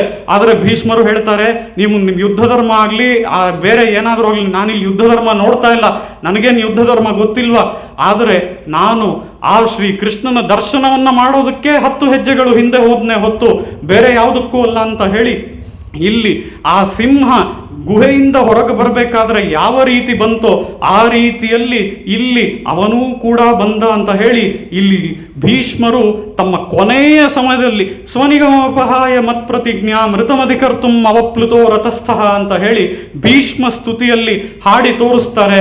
ಆ ರೀತಿಯಲ್ಲಿ ಒಂದು ಸಿಂಹ ಆನೆಯನ್ನ ಅಟ್ಯಾಕ್ ಮಾಡುವಂತಹ ರೀತಿಯಲ್ಲಿ ಅಲ್ಲಿ ಶ್ರೀಕೃಷ್ಣ ಇಳಿದು ಬಂದು ರಥದಿಂದ ಬರ್ತಾನೆ. ಹಾಗೆ ಬರುವಂತಹ ಶ್ರೀಕೃಷ್ಣನನ್ನ ನೋಡೋದು ಮಾತ್ರ ಅಲ್ಲದೆ ಇದೇ ರೀತಿಯಾಗಿ ಸಿಂಹವಾಗಿ ಆ ಯಾದವ ಸಿಂಹ ಬಂದರೆ ರಾಘವ ಸಿಂಹ ಯಾವಾಗ ಹೀಗೆ ಬಂದ ಅಂತ ನೋಡಿದ್ರೆ ಅದನ್ನೂ ನೋಡ್ಬೋದು. ಪರ್ವತಾದಿವ ನಿಷ್ಕ್ರಮ್ಯ ಅಂತ ಹೇಳಿ ಸಿಂಹೋಗಿರಿ ಗುಹಾಶಯ ಅಂತ ವಾಲ್ಮೀಕಿಗಳು ತೋರಿಸ್ತಾರೆ. ಆ ರೀತಿಯಲ್ಲಿ ಅಲ್ಲಿ ಶ್ರೀರಾಮನೂ ಸಹ ಇದೇ ರೀತಿ ಬಂದಿದ್ದಂತೆ. ಯಾವಾಗ ತನಗೆ ಕಾಡಿಗೆ ಹೋಗಬೇಕು ಅನ್ನೋ ಸುದ್ದಿ ಗೊತ್ತಾದ ಮೇಲೂ ಆ ಸಿಂಹ ಗಾಂಭೀರ್ಯವನ್ನು ಅವನು ಮೇಂಟೈನ್ ಮಾಡಿದ್ದಾನೆ. ಈ ರೀತಿಯಾಗಿ ಸಿಂಹವಾಗಿ ಶ್ರೀರಾಮನಾಗೂ ಅವನು ಬಂದ, ಶ್ರೀಕೃಷ್ಣನಾಗಿಯೂ ಇಲ್ಲಿ ಅವನು ಸಿಂಹನಾಗಿ ಚಕ್ರಾಯುಧವನ್ನು ಎತ್ತುಕೊಂಡು ಆ ಆನೆಯನ್ನು ಅಟ್ಯಾಕ್ ಮಾಡುವಂಥ ರೀತಿಯಲ್ಲಿ ಇಲ್ಲಿ ಶ್ರೀಕೃಷ್ಣ ಬರ್ತಾ ಇದ್ದಾನೆ ಅಂತ ಹೇಳಿ ತೋರಿಸ್ತಾರೆ ಭೀಷ್ಮರು. ಆ ರೀತಿಯಲ್ಲಿ ಇಲ್ಲಿ ಅವನು ಇನ್ನೂ ಆ ಕೋಪದಲ್ಲೇ ಆವೇಶದಲ್ಲೇ ಬರ್ತಾ ಇದ್ದಾನೆ. ಹೀಗಿರಬೇಕಾದ್ರೆ ಆ ಆವೇಶವನ್ನು ತಣ್ಣಗೆ ಮಾಡೋರು ಯಾರು ಅಂತ ಅಂದರೆ ಪ್ರಹ್ಲಾದ ನರಸಿಂಹಸ್ವಾಮಿಗೆ ಆವೇಶವನ್ನು ತಣ್ಣದು ಮಾಡೋ ಹಾಗೆ ಅಲ್ಲಿ ಇದ್ದಂತಹ ಅರ್ಜುನ ಆ ಕೃಷ್ಣನ ಪಾದಗಳನ್ನು ಹೀಗೇ ಹಿಡ್ಕೊಂಡ. ಆಗ ಆ ಶ್ರೀಕೃಷ್ಣ ಸ್ವಲ್ಪ ಉಸಿರನ್ನು ಬಿಡ್ತಾನೆ.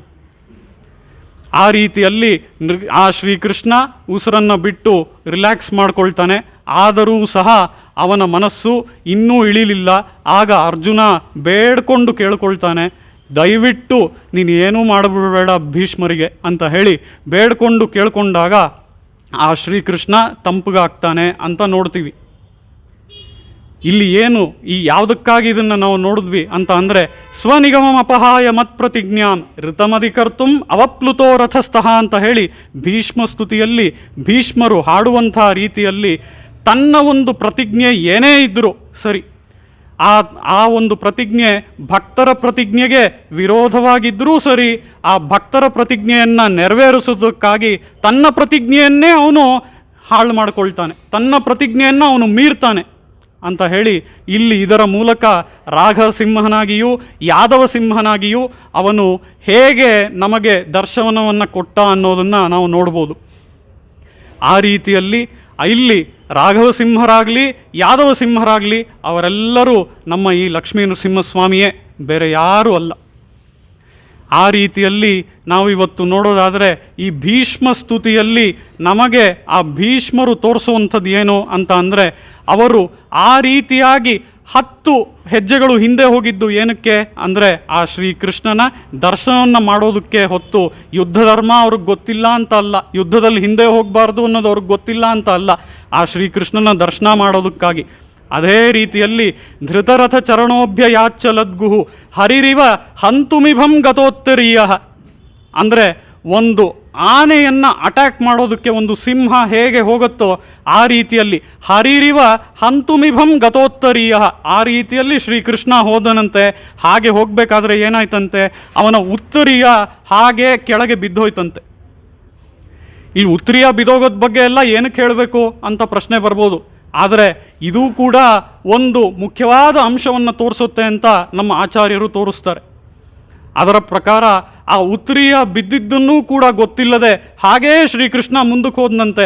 ಇದು ಏನನ್ನು ತೋರಿಸುತ್ತೆ ಅಂದರೆ, ಆ ಉತ್ತರೀಯವನ್ನು ಹಾಗೇ ಅವನು ದಾಟಿಕೊಂಡು ಹೋಗಿದ್ದರಿಂದ ಈ ಮಾತು ಅಂದರೆ ಅವನ ಪ್ರತಿಜ್ಞೆ ಸುಳ್ಳಾದರೂ ಪರವಾಗಿಲ್ಲ, ಭಕ್ತರ ಪ್ರತಿಜ್ಞೆಯನ್ನು ನಿಜ ಮಾಡ್ತೀನಿ, ಇದೇ ಸತ್ಯ ಅಂತ ಹೇಳಿ ಆ ಉತ್ತರೀಯವನ್ನು ಕೆಳಗೆ ಹಾಕಿ ನಡ್ಕೊಂಡು ಹೋದನಂತೆ. ಆ ರೀತಿಯಲ್ಲಿ ಉತ್ತರೀಯವನ್ನು ಕೆಳಗೆ ಹಾಕೋದು ಇಲ್ಲಿ ಇಂಥ ಮುಖ್ಯವಾದ ಒಂದು ಅಂಶವಾಗಿದೆ. ಇಲ್ಲಿ ನಾವು ನೋಡೋದಾದರೆ ಆಳ್ವಾರರು ಕೂಡ ಹಾಡ್ತಾರೆ ಇದರ ಬಗ್ಗೆ. ಅವನ ಕಣ್ಣುಗಳು ಆ ಸಮಯದಲ್ಲಿ ಹೇಗಿತ್ತು ಅಂತ ಅಂದರೆ, ಇವಯಾ ಪಿಲವಾಯ್ ತಿರುಂದಳಿ ಕಾಂಡ್ರ ಇವಯಾ ಎರಿವಟ್ಟ ಕಣ್ಗಳಂತ ಹೇಳಿ ಆಳ್ವಾರರು ಹಾಡ್ತಾರೆ. ಆ ರೀತಿಯಲ್ಲಿ ಅವನ ಕಣ್ಣುಗಳಲ್ಲಿ ಅಗ್ನಿ ಸುಡ್ತಾ ಇತ್ತಂತೆ ಎಲ್ಲೆಲ್ಲೂ. ಈ ರೀತಿಯಾಗಿ ಇಷ್ಟು ಕೋಪದಿಂದ ಅವನು ಹೋದನಂತೆ. ಆ ರೀತಿಯಲ್ಲಿ ಇಷ್ಟು ಕೋಪ ಅವನಿಗೆ ನಿಜವಾಗ್ಲೂ ಬಂತ ಅಂತ ನೋಡಿದ್ರೆ ನಿಜವಾಗ್ಲೂ ಇಲ್ಲ. ಯಾಕೆ ಅಂತ ಹೇಳಿದ್ರೆ, ಅಲ್ಲಿ ಶ್ರೀಮನ್ನಾರಾಯಣ ಇಟ್ಕೊಂಡಿದ್ದಂತಹ ಆಯುಧ ಯಾವುದು? ಚಕ್ರಾಯುಧ. ಒಂದು ಕತ್ತಿಯೋ ಅಥವಾ ಒಂದು ಈಟಿ ಆದರೂ ಎಸಿಬೋದು, ಕತ್ತಿ ಆದರೆ ಎಸೆಯೋದಕ್ಕಾಗಲ್ಲ. ಅದಕ್ಕೆ ಅಲ್ಲೇ ಇನ್ನೊಬ್ಬರ ವೈರಿ ಬಳಿನೇ ಹೋಗ್ಬೋದು. ಆದರೆ ಚಕ್ರಾಯುಧಕ್ಕೆ ವೈರಿ ಬಳಿ ಹೋಗಬೇಕಾ? ಅವಶ್ಯಕತೆಯೇ ಇಲ್ಲ. ಹೀಗಿರಬೇಕಾದ್ರೆ ಚಕ್ರಾಯುಧವನ್ನು ಹಿಡ್ಕೊಂಡು ವೈರಿ ಬಳಿ ಅವನು ನಡ್ಕೊಂಡು ಹೋಗಬೇಕು ಶ್ರೀಕೃಷ್ಣ ಅಂದರೆ ಇದಕ್ಕೇನು ಕಾರಣ?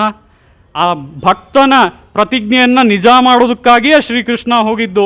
ತನ್ನ ಪ್ರತಿಜ್ಞೆ ಅಲ್ಲಿ ಸುಳ್ಳಾದರೂ ಪರವಾಗಿಲ್ಲ ಅಂತ ಹೇಳಿ ಶ್ರೀಕೃಷ್ಣ ತನ್ನ ಪ್ರತಿಜ್ಞೆಯನ್ನು ಸುಳ್ಳಾಗಿಸಿಕೊಂಡು ಆ ಭಕ್ತನ ಪ್ರತಿಜ್ಞೆಯನ್ನು ನಿಜ ಮಾಡೋದಕ್ಕಾಗಿಯೇ ಹೀಗೆ ನಡ್ಕೊಂಡು ಹೋಗ್ತಾನೆ ಅಂತ ಹೇಳಿ ನಮ್ಮ ಆಚಾರ್ಯರು ತೋರಿಸ್ತಾರೆ. ಆ ರೀತಿಯಲ್ಲಿ ಈ ಭೀಷ್ಮಾಚಾರ್ಯರು ತಮ್ಮ ಕೊನೆಯ ಸಮಯದಲ್ಲೂ ಕೂಡ ಇಲ್ಲಿ ಈ ಶ್ರೀಕೃಷ್ಣನನ್ನೇ ನೆನಪಿಸಿಕೊಂಡು ತಾವು ಈ ಲೋಕದಿಂದ ಹೊರಡ್ತಾರಂತೆ. ತಮಿಮಹಮಜಂ ಶರೀರ ಭಾಜಾಂ ಹೃದಯ ದಿಷ್ಟಿತಮಂ ಆತ್ಮಕಲ್ಪಿತಾನಾಂ ಪ್ರತಿದೃಶಮಿವ ನೈಕಧಾರ್ಕಮೇಕಂ ಸಮಧಿಗತೋಸ್ಮಿ ವಿಧೂತ ಭೇದಮೋಹ ಅಂತ ಹೇಳಿ ಭೀಷ್ಮರು ಆ ಶ್ರೀಕೃಷ್ಣನನ್ನು ನೆನಪಿಸಿಕೊಳ್ಳುತ್ತಾ ಈ ಲೋಕದಿಂದ ಹೊರಟರು ಅಂತ ಹೇಳಿ ಭೀಷ್ಮ ಸ್ತುತಿಯಲ್ಲಿ ನೋಡ್ತೀವಿ. ಈ ರೀತಿಯಲ್ಲಿ ಆ ಭೀಷ್ಮ ಸ್ತುತಿಯಲ್ಲಿ ಯಾದವ ಸಿಂಹನನ್ನು ಈ ಭೀಷ್ಮರು ನೆನಪಿಸ್ಕೊಂಡ್ರೆ, ವಾಲ್ಮೀಕಿಗಳು ಯಾವ ರೀತಿ ಪರ್ವತಾದಿವ ನಿಷ್ಕ್ರಮ್ಯ ಅಂತ ಹೇಳಿ ಸಿಂಹೋ ಗಿರಿ ಗುಹಾಶಯ ಅಂತ ಹೇಳಿ ಲಕ್ಷ್ಮಣ ಹೊರಗಡೆ ದ್ವಾರದಲ್ಲಿ ನಿಂತಿರ್ತಾನೆ ಕಾಡಿಗೆ ಹೋಗಬೇಕಾದ್ರೆ, ಅಂಥ ಸಮಯದಲ್ಲೂ ಅಂಥ ಸುದ್ದಿ ಕೇಳಿನೂ ಸಿಂಹದಂತೆಯೇ ಶ್ರೀರಾಮ ಬಂದ ಅಂತ ವಾಲ್ಮೀಕಿಗಳು ಹೇಳ್ತಾರೆ. ಆ ರೀತಿಯಲ್ಲಿ ಅಂಥ ಸುದ್ದಿ ಕೇಳಿದ ಮೇಲೂ ಸ್ವಲ್ಪವೂ ಚಲನವಲನ ಇಲ್ಲದೆ ಆ ಶ್ರೀರಾಮ ರಾಘವ ಸಿಂಹನಾಗಿ ಹೇಗೆ ಬಂದ ಅಂತ ಹೇಳಿ ವಾಲ್ಮೀಕಿಗಳು ತೋರಿಸಿದ್ರೆ, ಭೀಷ್ಮ ಸ್ತುತಿಯಲ್ಲಿ ಶ್ರೀಕೃಷ್ಣನನ್ನು ಯಾದವ ಸಿಂಹನಾಗಿ ಇಲ್ಲಿ ಭೀಷ್ಮರು ಹಾಡಿದ್ದಾರೆ. ಆ ರೀತಿಯಲ್ಲಿ ನಮಗೆ ಸಿಂಹರು ಇವರು ಮಾತ್ರನಾ ಅಂತ ಅಂದರೆ ಶ್ರೀಕೃಷ್ಣ, ಶ್ರೀರಾಮ ಹಾಗೂ ನೃಸಿಂಹಸ್ವಾಮಿ ಇವರು ಮಾತ್ರನಾ ಅಂದರೆ ಅಲ್ಲ. ಇದಲ್ಲದೆ ಇನ್ನೂ ಬಹಳಷ್ಟು ಸಿಂಹಗಳನ್ನು ನಾವು ನೋಡ್ಬೋದು.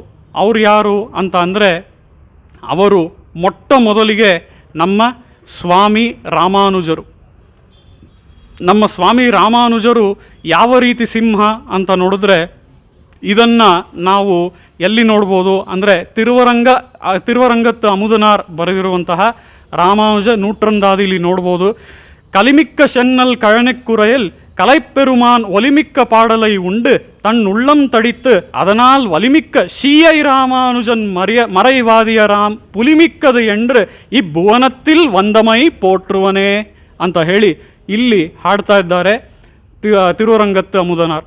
ಅವರು ತೋರಿಸ್ತಾ ಇರೋದು ಏನು ಅಂತ ಅಂದರೆ C M Ramanujan. C M ಅಂದರೆ ಏನು? ಸಿ ಎಂ ಅಂದರೆ ಸಿಂಹ. ಇಲ್ಲಿ ನಮ್ಮ ರಾಮಾನುಜರು ಹೇಗಿದ್ದಾರಂತೆ ಅಂತ ಅಂದರೆ ತಿರುಮಂಗೈ ಆಳ್ವಾರರು, ಕಲಿಯನ್, ಅವರನ್ನು ಕಲಿಯನ್ ಅಂತ ಕರಿತೀವಲ್ವ, ಆ ಕಲಿಯನ್ ತೋರಿಸಿರುವಂತಹ ಹಾಡುಗಳು, ದಿವ್ಯ ಪ್ರಬಂಧಗಳು, ಅದರ ಸಾರವಾದ ವೇದಾಂತ ಅರ್ಥಗಳನ್ನು ಅವರು ಯಾವಾಗಲೂ ತಮ್ಮ ಹೃದಯದೊಳಗೆ ಇಟ್ಕೊಂಡಿದ್ದಾರಂತೆ ಸ್ವಾಮಿ ರಾಮಾನುಜರು. ತಮ್ಮ ಹೃದಯದೊಳಗೆ ಇಟ್ಕೊಂಡು ಹಾಗೇ ಅವರು ಸುಮ್ಮನೆ ಆಗೋಗಲಿಲ್ಲ. ಅದಾದಮೇಲೆ ಏನು ಮಾಡಿದ್ರು ಅಂದರೆ ಆ ಪೆರಿಯ ತಿರುಮೊழிಯ ಅರ್ಥಗಳನ್ನು ತಮ್ಮ ಹೃದಯದೊಳಗೆ ಇಟ್ಕೊಂಡು ಅದರ ಅರ್ಥಗಳಿಂದಾನೇ ಬಂದಂತಹ, ಎದುರಿಗೆ ಬಂದಂತಹ ಆನೆಗಳು ಎಂಬಂತಹ ವಾದಿಗಳನ್ನು ಅವರು ಸಿಂಹದಂತೆ ಇದ್ದು ವಾದಿಯರನ್ನು ಸೋಲಿಸಿದ್ರು ಅಂತ ಹೇಳಿ ಇಲ್ಲಿ ತೋರಿಸ್ತಾರೆ ಕಲಿಯನ್. ಆ ರೀತಿಯಲ್ಲಿ ಕಲಿಯನ್ ತೋರಿಸುವಂಥ ರೀತಿಯಲ್ಲಿ ನಮ್ಮ ಸ್ವಾಮಿ ರಾಮಾನುಜರು ಇಂಥ ಒಂದು ಸಿಂಹ ಅಂತ ನೋಡ್ಬೋದು. ಆ ರೀತಿಯಲ್ಲಿ ಇಲ್ಲಿ ಸ್ವಾಮಿ ರಾಮಾನುಜರು ಸಿಂಹವಾದರೆ ಇಲ್ಲಿ ಸ್ವಾಮಿ ರಾಮಾನುಜರು ಒಂದು ಪರ್ವತವಾಗಿಯೂ ತೋರಿಸಿದ್ದಾರೆ ಸ್ವಾಮಿ ವೇದಾಂತ ದೇಶಿಕರು. ಇಲ್ಲಿ ಪರ್ವತಕ್ಕೂ ಸಿಂಹಕ್ಕೂ ಏನು ಸಂಬಂಧ ಅಂದರೆ ಅದು ಈಗ ನಮಗೆ ತಿಳಿಯುತ್ತೆ. ಆಶಾ ಮತಂಗಜ ಗಣಾನ ವಿಶಕ್ಯ ವೇಗಾನ್ ಪಾದೇ ಯತಿಕ್ಷಿತಿಭೃತ ಪ್ರಸಭಂ ನಿರುಂಧನ್ ಕಾರ್ಯ ಕಥಾವಹ ಕುತೂಹಲಿಭಿ ಪರೇಶಾಂ ಕರ್ಣೇ ಸಯೇಷ ಕವಿತಾರ್ಕಿಕ ಸಿಂಹನಾದ ಅಂತ ಹೇಳಿ ಇಲ್ಲಿ ಆ ಸ್ವಾಮಿ ವೇದಾಂತ ದೇಶಿಕರೇ ಸಿಂಹವಾಗಿದ್ದು ಯತಿರಾಜ ಸಪ್ತತಿಯಲ್ಲಿ ತೋರಿಸ್ತಾ ಇದ್ದಾರೆ. ಸಿಂಹವಾಗಿದ್ದು ಅವ್ರು ಏನು ಮಾಡ್ತಾರಂತೆ ಅಂದರೆ ಈ ರೀತಿಯಾಗಿ ಯತಿರಾಜರ ಮೇಲೆ ಅವರು 70+74 ಶ್ಲೋಕಗಳನ್ನು ಮಾಡಿದ್ದಾರೆ. ಈ ರೀತಿಯಾಗಿ ಆ 74 ಶ್ಲೋಕಗಳನ್ನು ಕವಿತಾರ್ಕಿಕ ಸಿಂಹವಾದ ಆ ಸ್ವಾಮಿ ವೇದಾಂತ ದೇಶಿಕರು ಮಾಡಿರೋದ್ರಿಂದ ಅವರು ಈ ರೀತಿ ಕವಿತಾರ್ಕಿಕ ಸಿಂಹವಾಗಿ ಗರ್ಜನೆ ಮಾಡ್ತಾ ಇರೋದ್ರಿಂದಲೇ ಅಲ್ಲಿರುವಂತಹ ವಾದಿಗಳು ಎಂಬುವಂತಹ ಆನೆಗಳೆಲ್ಲ ದೂರ ಹೋಗ್ತಾ ಇದೆಯಂತೆ. ಇದರಲ್ಲಿ ಇನ್ನೂ ಒಂದು ಮುಖ್ಯವಾದ ಅಂಶ ನೋಡಬೇಕು ಅಂತ ಅಂದರೆ ಇಲ್ಲಿ ನಮ್ಮ ಆಚಾರ್ಯರು ಈ ಪ್ರಾಣಿಗಳ ವರ್ತನೆ ಬಗ್ಗೆ ಡೀಟೇಲಾಗಿ ಹೇಳ್ತಾರೆ. ಇಲ್ಲೇನಾಗತ್ತೆ ಅಂತ ಅಂದರೆ ಈಗ ಮಾರಿಮಲೈ ಮೊಯಂಜಿಲ್ ಅಂತ ನೋಡಿದ್ವಿ ಅಲ್ವಾ, ಈ ಸಿಂಹಗಳು ಒಂದು ಮಳೆಗಾಲದಲ್ಲಿ ಪರ್ವತದಲ್ಲಿ ಇರುವಂತಹ ಗುಹೆಗಳಲ್ಲಿ ಹೋಗಿ ಒಳಗೆ ಕುಳಿತುಕೊಳ್ಳುತ್ತವೆ. ಅದಕ್ಕೆ ಒಂದು ವಿರಾಮ ಬೇಕು. ಆ ವಿರಾಮದ ಸಮಯ ಇದೇನೆ. ಅಂತಹ ಸಮಯದಲ್ಲಿ ಇದು ಗುಹೆ ಒಳಗೆ ಹೋಗಿರಬೇಕಾದ್ರೆ ಪರ್ವತದ ಮೇಲ್ಭಾಗದಲ್ಲಿ ಇವುಗಳ ಗುಹೆಗಳು ಇರುತ್ತವೆ. ಆಗ ಈ ಒಂದು ಆನೆಗಳು ಏನು ಮಾಡತ್ವಂತೆ ಅಂದರೆ ಕೆಳಗಿಂದ ಪರ್ವತದ ಕೆಳಗಿದ್ದು ಅಲ್ಲಿಂದ ಪರ್ವತದ ಮೇಲಕ್ಕೆ ಹೋಗತ್ವಂತೆ. ಯಾಕೆ? ಮರಗಳಿಂದ ಏನಾದರೂ ತೆಗೆದುಕೊಂಡು ತಿನ್ನೋದಕ್ಕೆ ಹೋಗತ್ವಂತೆ. ಹೀಗೆ ಶಾಂತವಾಗಿ ಹೋಗಿ ಬಂದರೆ ಪರವಾಗಿಲ್ಲ. ಆದರೆ ಆನೆಗಳು ಏನು ಮಾಡತ್ವಂತೆ, ತಿಂದಿದ್ದೇನೋ ತಿಂದು ಅದಾದಮೇಲೆ ಸ್ವಲ್ಪ ಶಕ್ತಿ ಬಂತು ಅಂತ ಹೇಳಿ ತಮಗೆ ಏನೇನು ಮಾಡೋಕ್ಕಾಗುತ್ತೋ ಅದನ್ನೆಲ್ಲ ಮಾಡತ್ವೆ. ಅಲ್ಲಿ ದಾರಿಲಿರುವಂಥ ಮರಗಳನ್ನೆಲ್ಲ ಉರುಳಿಸತ್ವೆ. ಈ ರೀತಿಯಾಗಿ ಏನೇನು ಮಾಡಬಾರ್ದೋ ಇಂಥ ಕೆಲಸಗಳನ್ನೆಲ್ಲ ಆ ಆನೆಗಳು ಮಾಡ್ಕೊಂಡು ಬರುತ್ತೆ. ಹೀಗೆ ಆ ಆನೆಗಳು ಈ ಮರಗಳನ್ನು ಉರುಳಿಸೋದಾಗಲಿ, ತಾವು ಆ ಒಂದು ಗರ್ಜನೆಯನ್ನು ಮಾಡೋದಾಗಲಿ, ಆ ಆನೆಯ ಒಂದು ಸದ್ದು ಇದನ್ನೆಲ್ಲ ಮಾಡಿಕೊಂಡು ಹೀಗೆ ಬರಬೇಕಾದ್ರೆ ಅಲ್ಲಿ ಗುಹೆ ಒಳಗಿರುವಂಥ ಆ ಸಿಂಹಕ್ಕೆ ಎಚ್ಚರ ಆಗೋಗುತ್ತೆ. ಹೀಗೆ ಗುಹೆ ಇರುವಂಥ ಸಿಂಹಕ್ಕೆ ಎಚ್ಚರವಾಗೋದ್ರೆ ಈ ಆನೆಗಳು ಏನು ಮಾಡತ್ವೆ, ಹಾಗೆ ವೇಗವಾಗಿ ಕೆಳಕ್ಕೆ ಓಡೋಟೋಗತ್ವಂತೆ. ಆ ತಪ್ಪಲಿಗೆ, ಪರ್ವತದ ತಪ್ಪಲಿಗೆ ಓಡೋಟೋಗತ್ವೆ. ಪರ್ವತದ ತಪ್ಪಲಿಗೆ ಹೋದಾದ್ಮೇಲೆ ಆನೆಗಳು ಏನು ಮಾಡತ್ವೆ, ಆ ತಪ್ಪಲಿನಲ್ಲಿ ಇರುವಂಥ ಒಂದು ಕೆರೆಯೋ ಒಂದು ಸರೋವರವೋ ಅಲ್ಲಿ ಹೋಗಿ ನೀರು ಕುಡಿಯತ್ವಂತೆ. ಇನ್ಮೇಲೆ ಮೇಲಕ್ಕೆ ಹೋಗೋದೇ ಇಲ್ಲ. ಯಾಕೆ ಅಂದರೆ ಸಿಂಹ ಹೊರಗೆ ಬಂತು, ಅದರ ಗರ್ಜನೆ ಕೇಳ್ತು, ಆನೆಗಳು ಇನ್ಮೇಲೆ ಮೇಲಕ್ಕೆ ಹೋಗೋದೇ ಇಲ್ಲ. ಆ ಪರ್ವತದ ಅಡಿಯಲ್ಲಿ ತಪ್ಪಲಿನಲ್ಲೇ ಇರುತ್ತೆ. ಆ ರೀತಿಯಲ್ಲಿ ಆ ಪರ್ವತದಂತೆ ಇರುವವರು ನಮ್ಮ ಸ್ವಾಮಿ ರಾಮಾನುಜರು. ಆ ಸ್ವಾಮಿ ರಾಮಾನುಜರ ದಾರಿಯಲ್ಲಿ ನಡೆಯುವವರು ನಮ್ಮ ಸ್ವಾಮಿ ವೇದಾಂತ ದೇಶಿಕರು. ಅವರು ಈ ರೀತಿಯಾಗಿ ಸಿಂಹನಾದ ಒಂದು ಬಾರಿ ಮಾಡಿದರೆ ಆ ವಾದಿಯರೆಲ್ಲ ಬಂದು ಸ್ವಾಮಿ ರಾಮಾನುಜರ ಕಾಲ್ ಕೆಳಗೆ, ಅಂದರೆ ಆ ಪರ್ವತದ ತಪ್ಪಲಿನಲ್ಲಿ ಆನೆಗಳು ಹೇಗೆ ಇದ್ವೋ ಸ್ವಾಮಿ ರಾಮಾನುಜರ ಕಾಲ್ ಕೆಳಗೆ ಹಾಗೆ ಬಂದು ಆ ವಾದಿಗಳೆಲ್ಲ ಇರ್ತಾರಂತೆ. ಆ ರೀತಿಯಲ್ಲಿ ಈ ಶ್ಲೋಕದಲ್ಲಿ ಸ್ವಾಮಿ ವೇದಾಂತ ದೇಶಿಕರು ಯಾವ ರೀತಿಯಾದ ಕವಿತಾರ್ಕಿಕ ಸಿಂಹರು ಅಂತ ಹೇಳಿ ಕವಿತಾರ್ಕಿಕ ಸಿಂಹನಾದ ಅಂತ ಹೇಳಿ ತೋರಿಸ್ತಾ ಇದ್ದಾರೆ. ಅದೇ ರೀತಿಯಲ್ಲಿ ಈ ನಮ್ಮ ಕವಿತಾರ್ಕಿಕ ಸಿಂಹ ಮಾಡುವಂತಹ ಕೆಲಸ ಏನು ಅಂತ ನೋಡಿದ್ರೆ ನಿಮಗೆಲ್ಲರಿಗೂ ಸಾಮಾನ್ಯವಾಗಿ ಗೊತ್ತಿರುವಂತಹ ಶ್ಲೋಕವೇ ಇದು. ಕವಿತಾರ್ಕಿಕ ಕಲಭೌರಜ ಕಬಲೀಕೃತಿ ಸಿಂಹಂ ಕಮಲಾಪತಿ ಕರುಣಾರಸ ಪರಿವರ್ಧಿತ ಭೋಗಂ ಯತಿನಾಯಕ ಪದಪಂಕಜ ಯುಗಲೀಪರತಂತ್ರಂ ಭಜಮಾನಸ ಬುಧವೆಂಕಟ ಪತಿದೇಶಿಕ ಮನಿಷಂ ಅಂತ ಹೇಳಿ ಈ ಶ್ಲೋಕದಲ್ಲಿ ಕವಿತಾರ್ಕಿಕ ಕಲಭೌರಜ ಅಂತ ಹೇಳಿ ಇಲ್ಲಿ ಕವಿತಾರ್ಕಿಕ ಸಿಂಹ ಏನು ಮಾಡ್ತಾ ಇದೆ ಅಂತ ಅಂದರೆ ಅಲ್ಲಿರುವಂತಹ ಅಷ್ಟೂ ಜನ ವಾದಿಯರು ಅಥವಾ ಅಲ್ಲಿರುವಂತಹ ಅಷ್ಟೂ ಜನ ಅಬ್ಜೆಕ್ಷನ್ ಮಾಡುವಂಥವ್ರನ್ನ ಅಷ್ಟೂ ಜನನ್ನ ಈ ಸಿಂಹ ಕಬಳೀಕರಣ ಮಾಡ್ಕೊಳ್ತಾ ಇದೆ. ಆ ರೀತಿಯಲ್ಲಿ ಈ ಕವಿತಾರ್ಕಿಕ ಸಿಂಹ ಕಬಳೀಕರಣ ಮಾಡ್ಕೊಳ್ಳೋದು ಮಾತ್ರ ಅಲ್ಲ, ಕಮಲಾಪತಿ ಕರುಣಾರಸ ಪರಿವರ್ಧಿತ ಬೋಧಂ ಅಂತ ಹೇಳಿ ಆ ಕಮಲಾಪತಿ ಆ ಶ್ರೀಮನ್ನಾರಾಯಣನ ದಯೆಯಿಂದಲೇ ನಾವು ನೋಡ್ಬೋದಲ್ವಾ, ಆ ಶ್ರೀಮನ್ನಾರಾಯಣನ ದಯೆಯನ್ನು ಎಕ್ಸ್ಪೀರಿಯನ್ಸ್ ಮಾಡಿರೋದ್ರಲ್ಲಿ ಸ್ವಾಮಿ ದೇಶಿಕರೇ ಎಂಥ ಒಂದು ಮಟ್ಟದಲ್ಲಿದ್ದಾರೆ ಅಲ್ವಾ. ಇಲ್ಲದೆ ಹೋದರೆ ದಯಾ ಶತಕ ಅಂತ ಹೇಳಿ 100 ಶ್ಲೋಕಗಳನ್ನು ಮಾಡ್ಬೋದಿತ್ತ? ಇಲ್ಲ. ಆ ರೀತಿಯಲ್ಲಿ ಈ ದಯೆಯನ್ನು ಈ ಮಟ್ಟಕ್ಕೆ ಎಕ್ಸ್ಪೀರಿಯನ್ಸ್ ಮಾಡಿದವರು ಸ್ವಾಮಿ ದೇಶಿಕರು. ಅದರ ಜೊತೆಗೆ ಇಲ್ಲಿ ನಾವು ನೋಡುವಂಥದ್ದು ಅಂಥ ದಯೆಯನ್ನು ಎಕ್ಸ್ಪೀರಿಯನ್ಸ್ ಮಾಡಿದ್ರು, ಅದರ ಜೊತೆಗೆ ಅವನ ದಯೆಯನ್ನೇ ಎಲ್ಲ ಕಡೆ ಪ್ರಚಾರ ಮಾಡ್ತಾ ಇದ್ದಾರೆ. ಹೇಗೆ ಅವರಾಗೆ ಹೋಗಿ ಮಾಡ್ತಾ ಇದ್ದಾರಾ ಅಂದರೆ ಇಲ್ಲ, ಯತಿನಾಯಕ ಪದಪಂಕಜ ಯುಗಳೀ ಪರತಂತ್ರಂ. ಆ ಯತಿನಾಯಕರು ಯತಿ ಸಿಂಹರಾದಂತಹ ಸ್ವಾಮಿ ರಾಮಾನುಜರ ಅಡಿಗಳಲ್ಲಿ ಯಾವಾಗಲೂ ಶರಣಾಗಿದ್ದು ಅವರಿಗೇ ಪರತಂತ್ರರಾಗಿದ್ದು ಈ ಒಂದು ಆ ಕಮಲಾಪತಿಯ ದಯೆಯ ಬಗ್ಗೆ ಎಲ್ಲೆಲ್ಲೂ ಹೋಗಿ ಹೇಳ್ತಾ ಇದ್ದಾರೆ ಕವಿತಾರ್ಕಿಕ ಸಿಂಹರು ಅಂತ ಹೇಳಿ. ಹಾಗಿರುವಂತಹ ಅಂಥ ವೆಂಕಟನಾಥನು ಅಂದರೆ ವೆಂಕಟೇಶನು ಅದರ ಪರಂಪರೆಯಲ್ಲಿ ಬಂದಿರುವಂತಹ ಅಷ್ಟೂ ಆಚಾರ್ಯರಿಗೆ ನನ್ನ ನಮಸ್ಕಾರಗಳು. ಯಾವಾಗಲೂ ಅವರನ್ನು ನೀನು ನೆನಪಿಸ್ಕೋ ಮನಸ್ಸೇ ಅಂತ ಹೇಳಿ ಈ ಶ್ಲೋಕದಲ್ಲಿ ಹೇಳ್ತಾ ಇದ್ದಾರೆ. ಆ ರೀತಿಯಲ್ಲಿ ನಾವೀಗಾಗಲೇ ಸಿಂಹರಾಗಿ ಆ ಶ್ರೀರಾಮನನ್ನು ಶ್ರೀಕೃಷ್ಣನನ್ನು ನೃಸಿಂಹಸ್ವಾಮಿಯನ್ನು ಅದರ ಜೊತೆಗೆ ನೋಡಿದ್ದು ಸ್ವಾಮಿ ರಾಮಾನುಜರನ್ನು, ಕವಿತಾರ್ಕಿಕ ಸಿಂಹರಾಗಿ ಸ್ವಾಮಿ ವೇದಾಂತ ದೇಶಿಕರನ್ನು. ಈ ರೀತಿಯಾಗಿ ಇಲ್ಲಿರುವಂಥವರು ಅಷ್ಟೂ ಜನ, ಅದು ನೃಸಿಂಹಸ್ವಾಮಿಯೇ ಆಗಲಿ ಅಥವಾ ನಮ್ಮ ಆಚಾರ್ಯರೇ ಆಗಲಿ, ಇವರೆಲ್ಲರೂ ಕೂಡ ಸಿಂಹರೇ ಅಂತ ಹೇಳಿ ಇಲ್ಲಿ ನಮಗೆ ಇದರ ಮೂಲಕ ತಿಳಿದು ಬರುತ್ತೆ.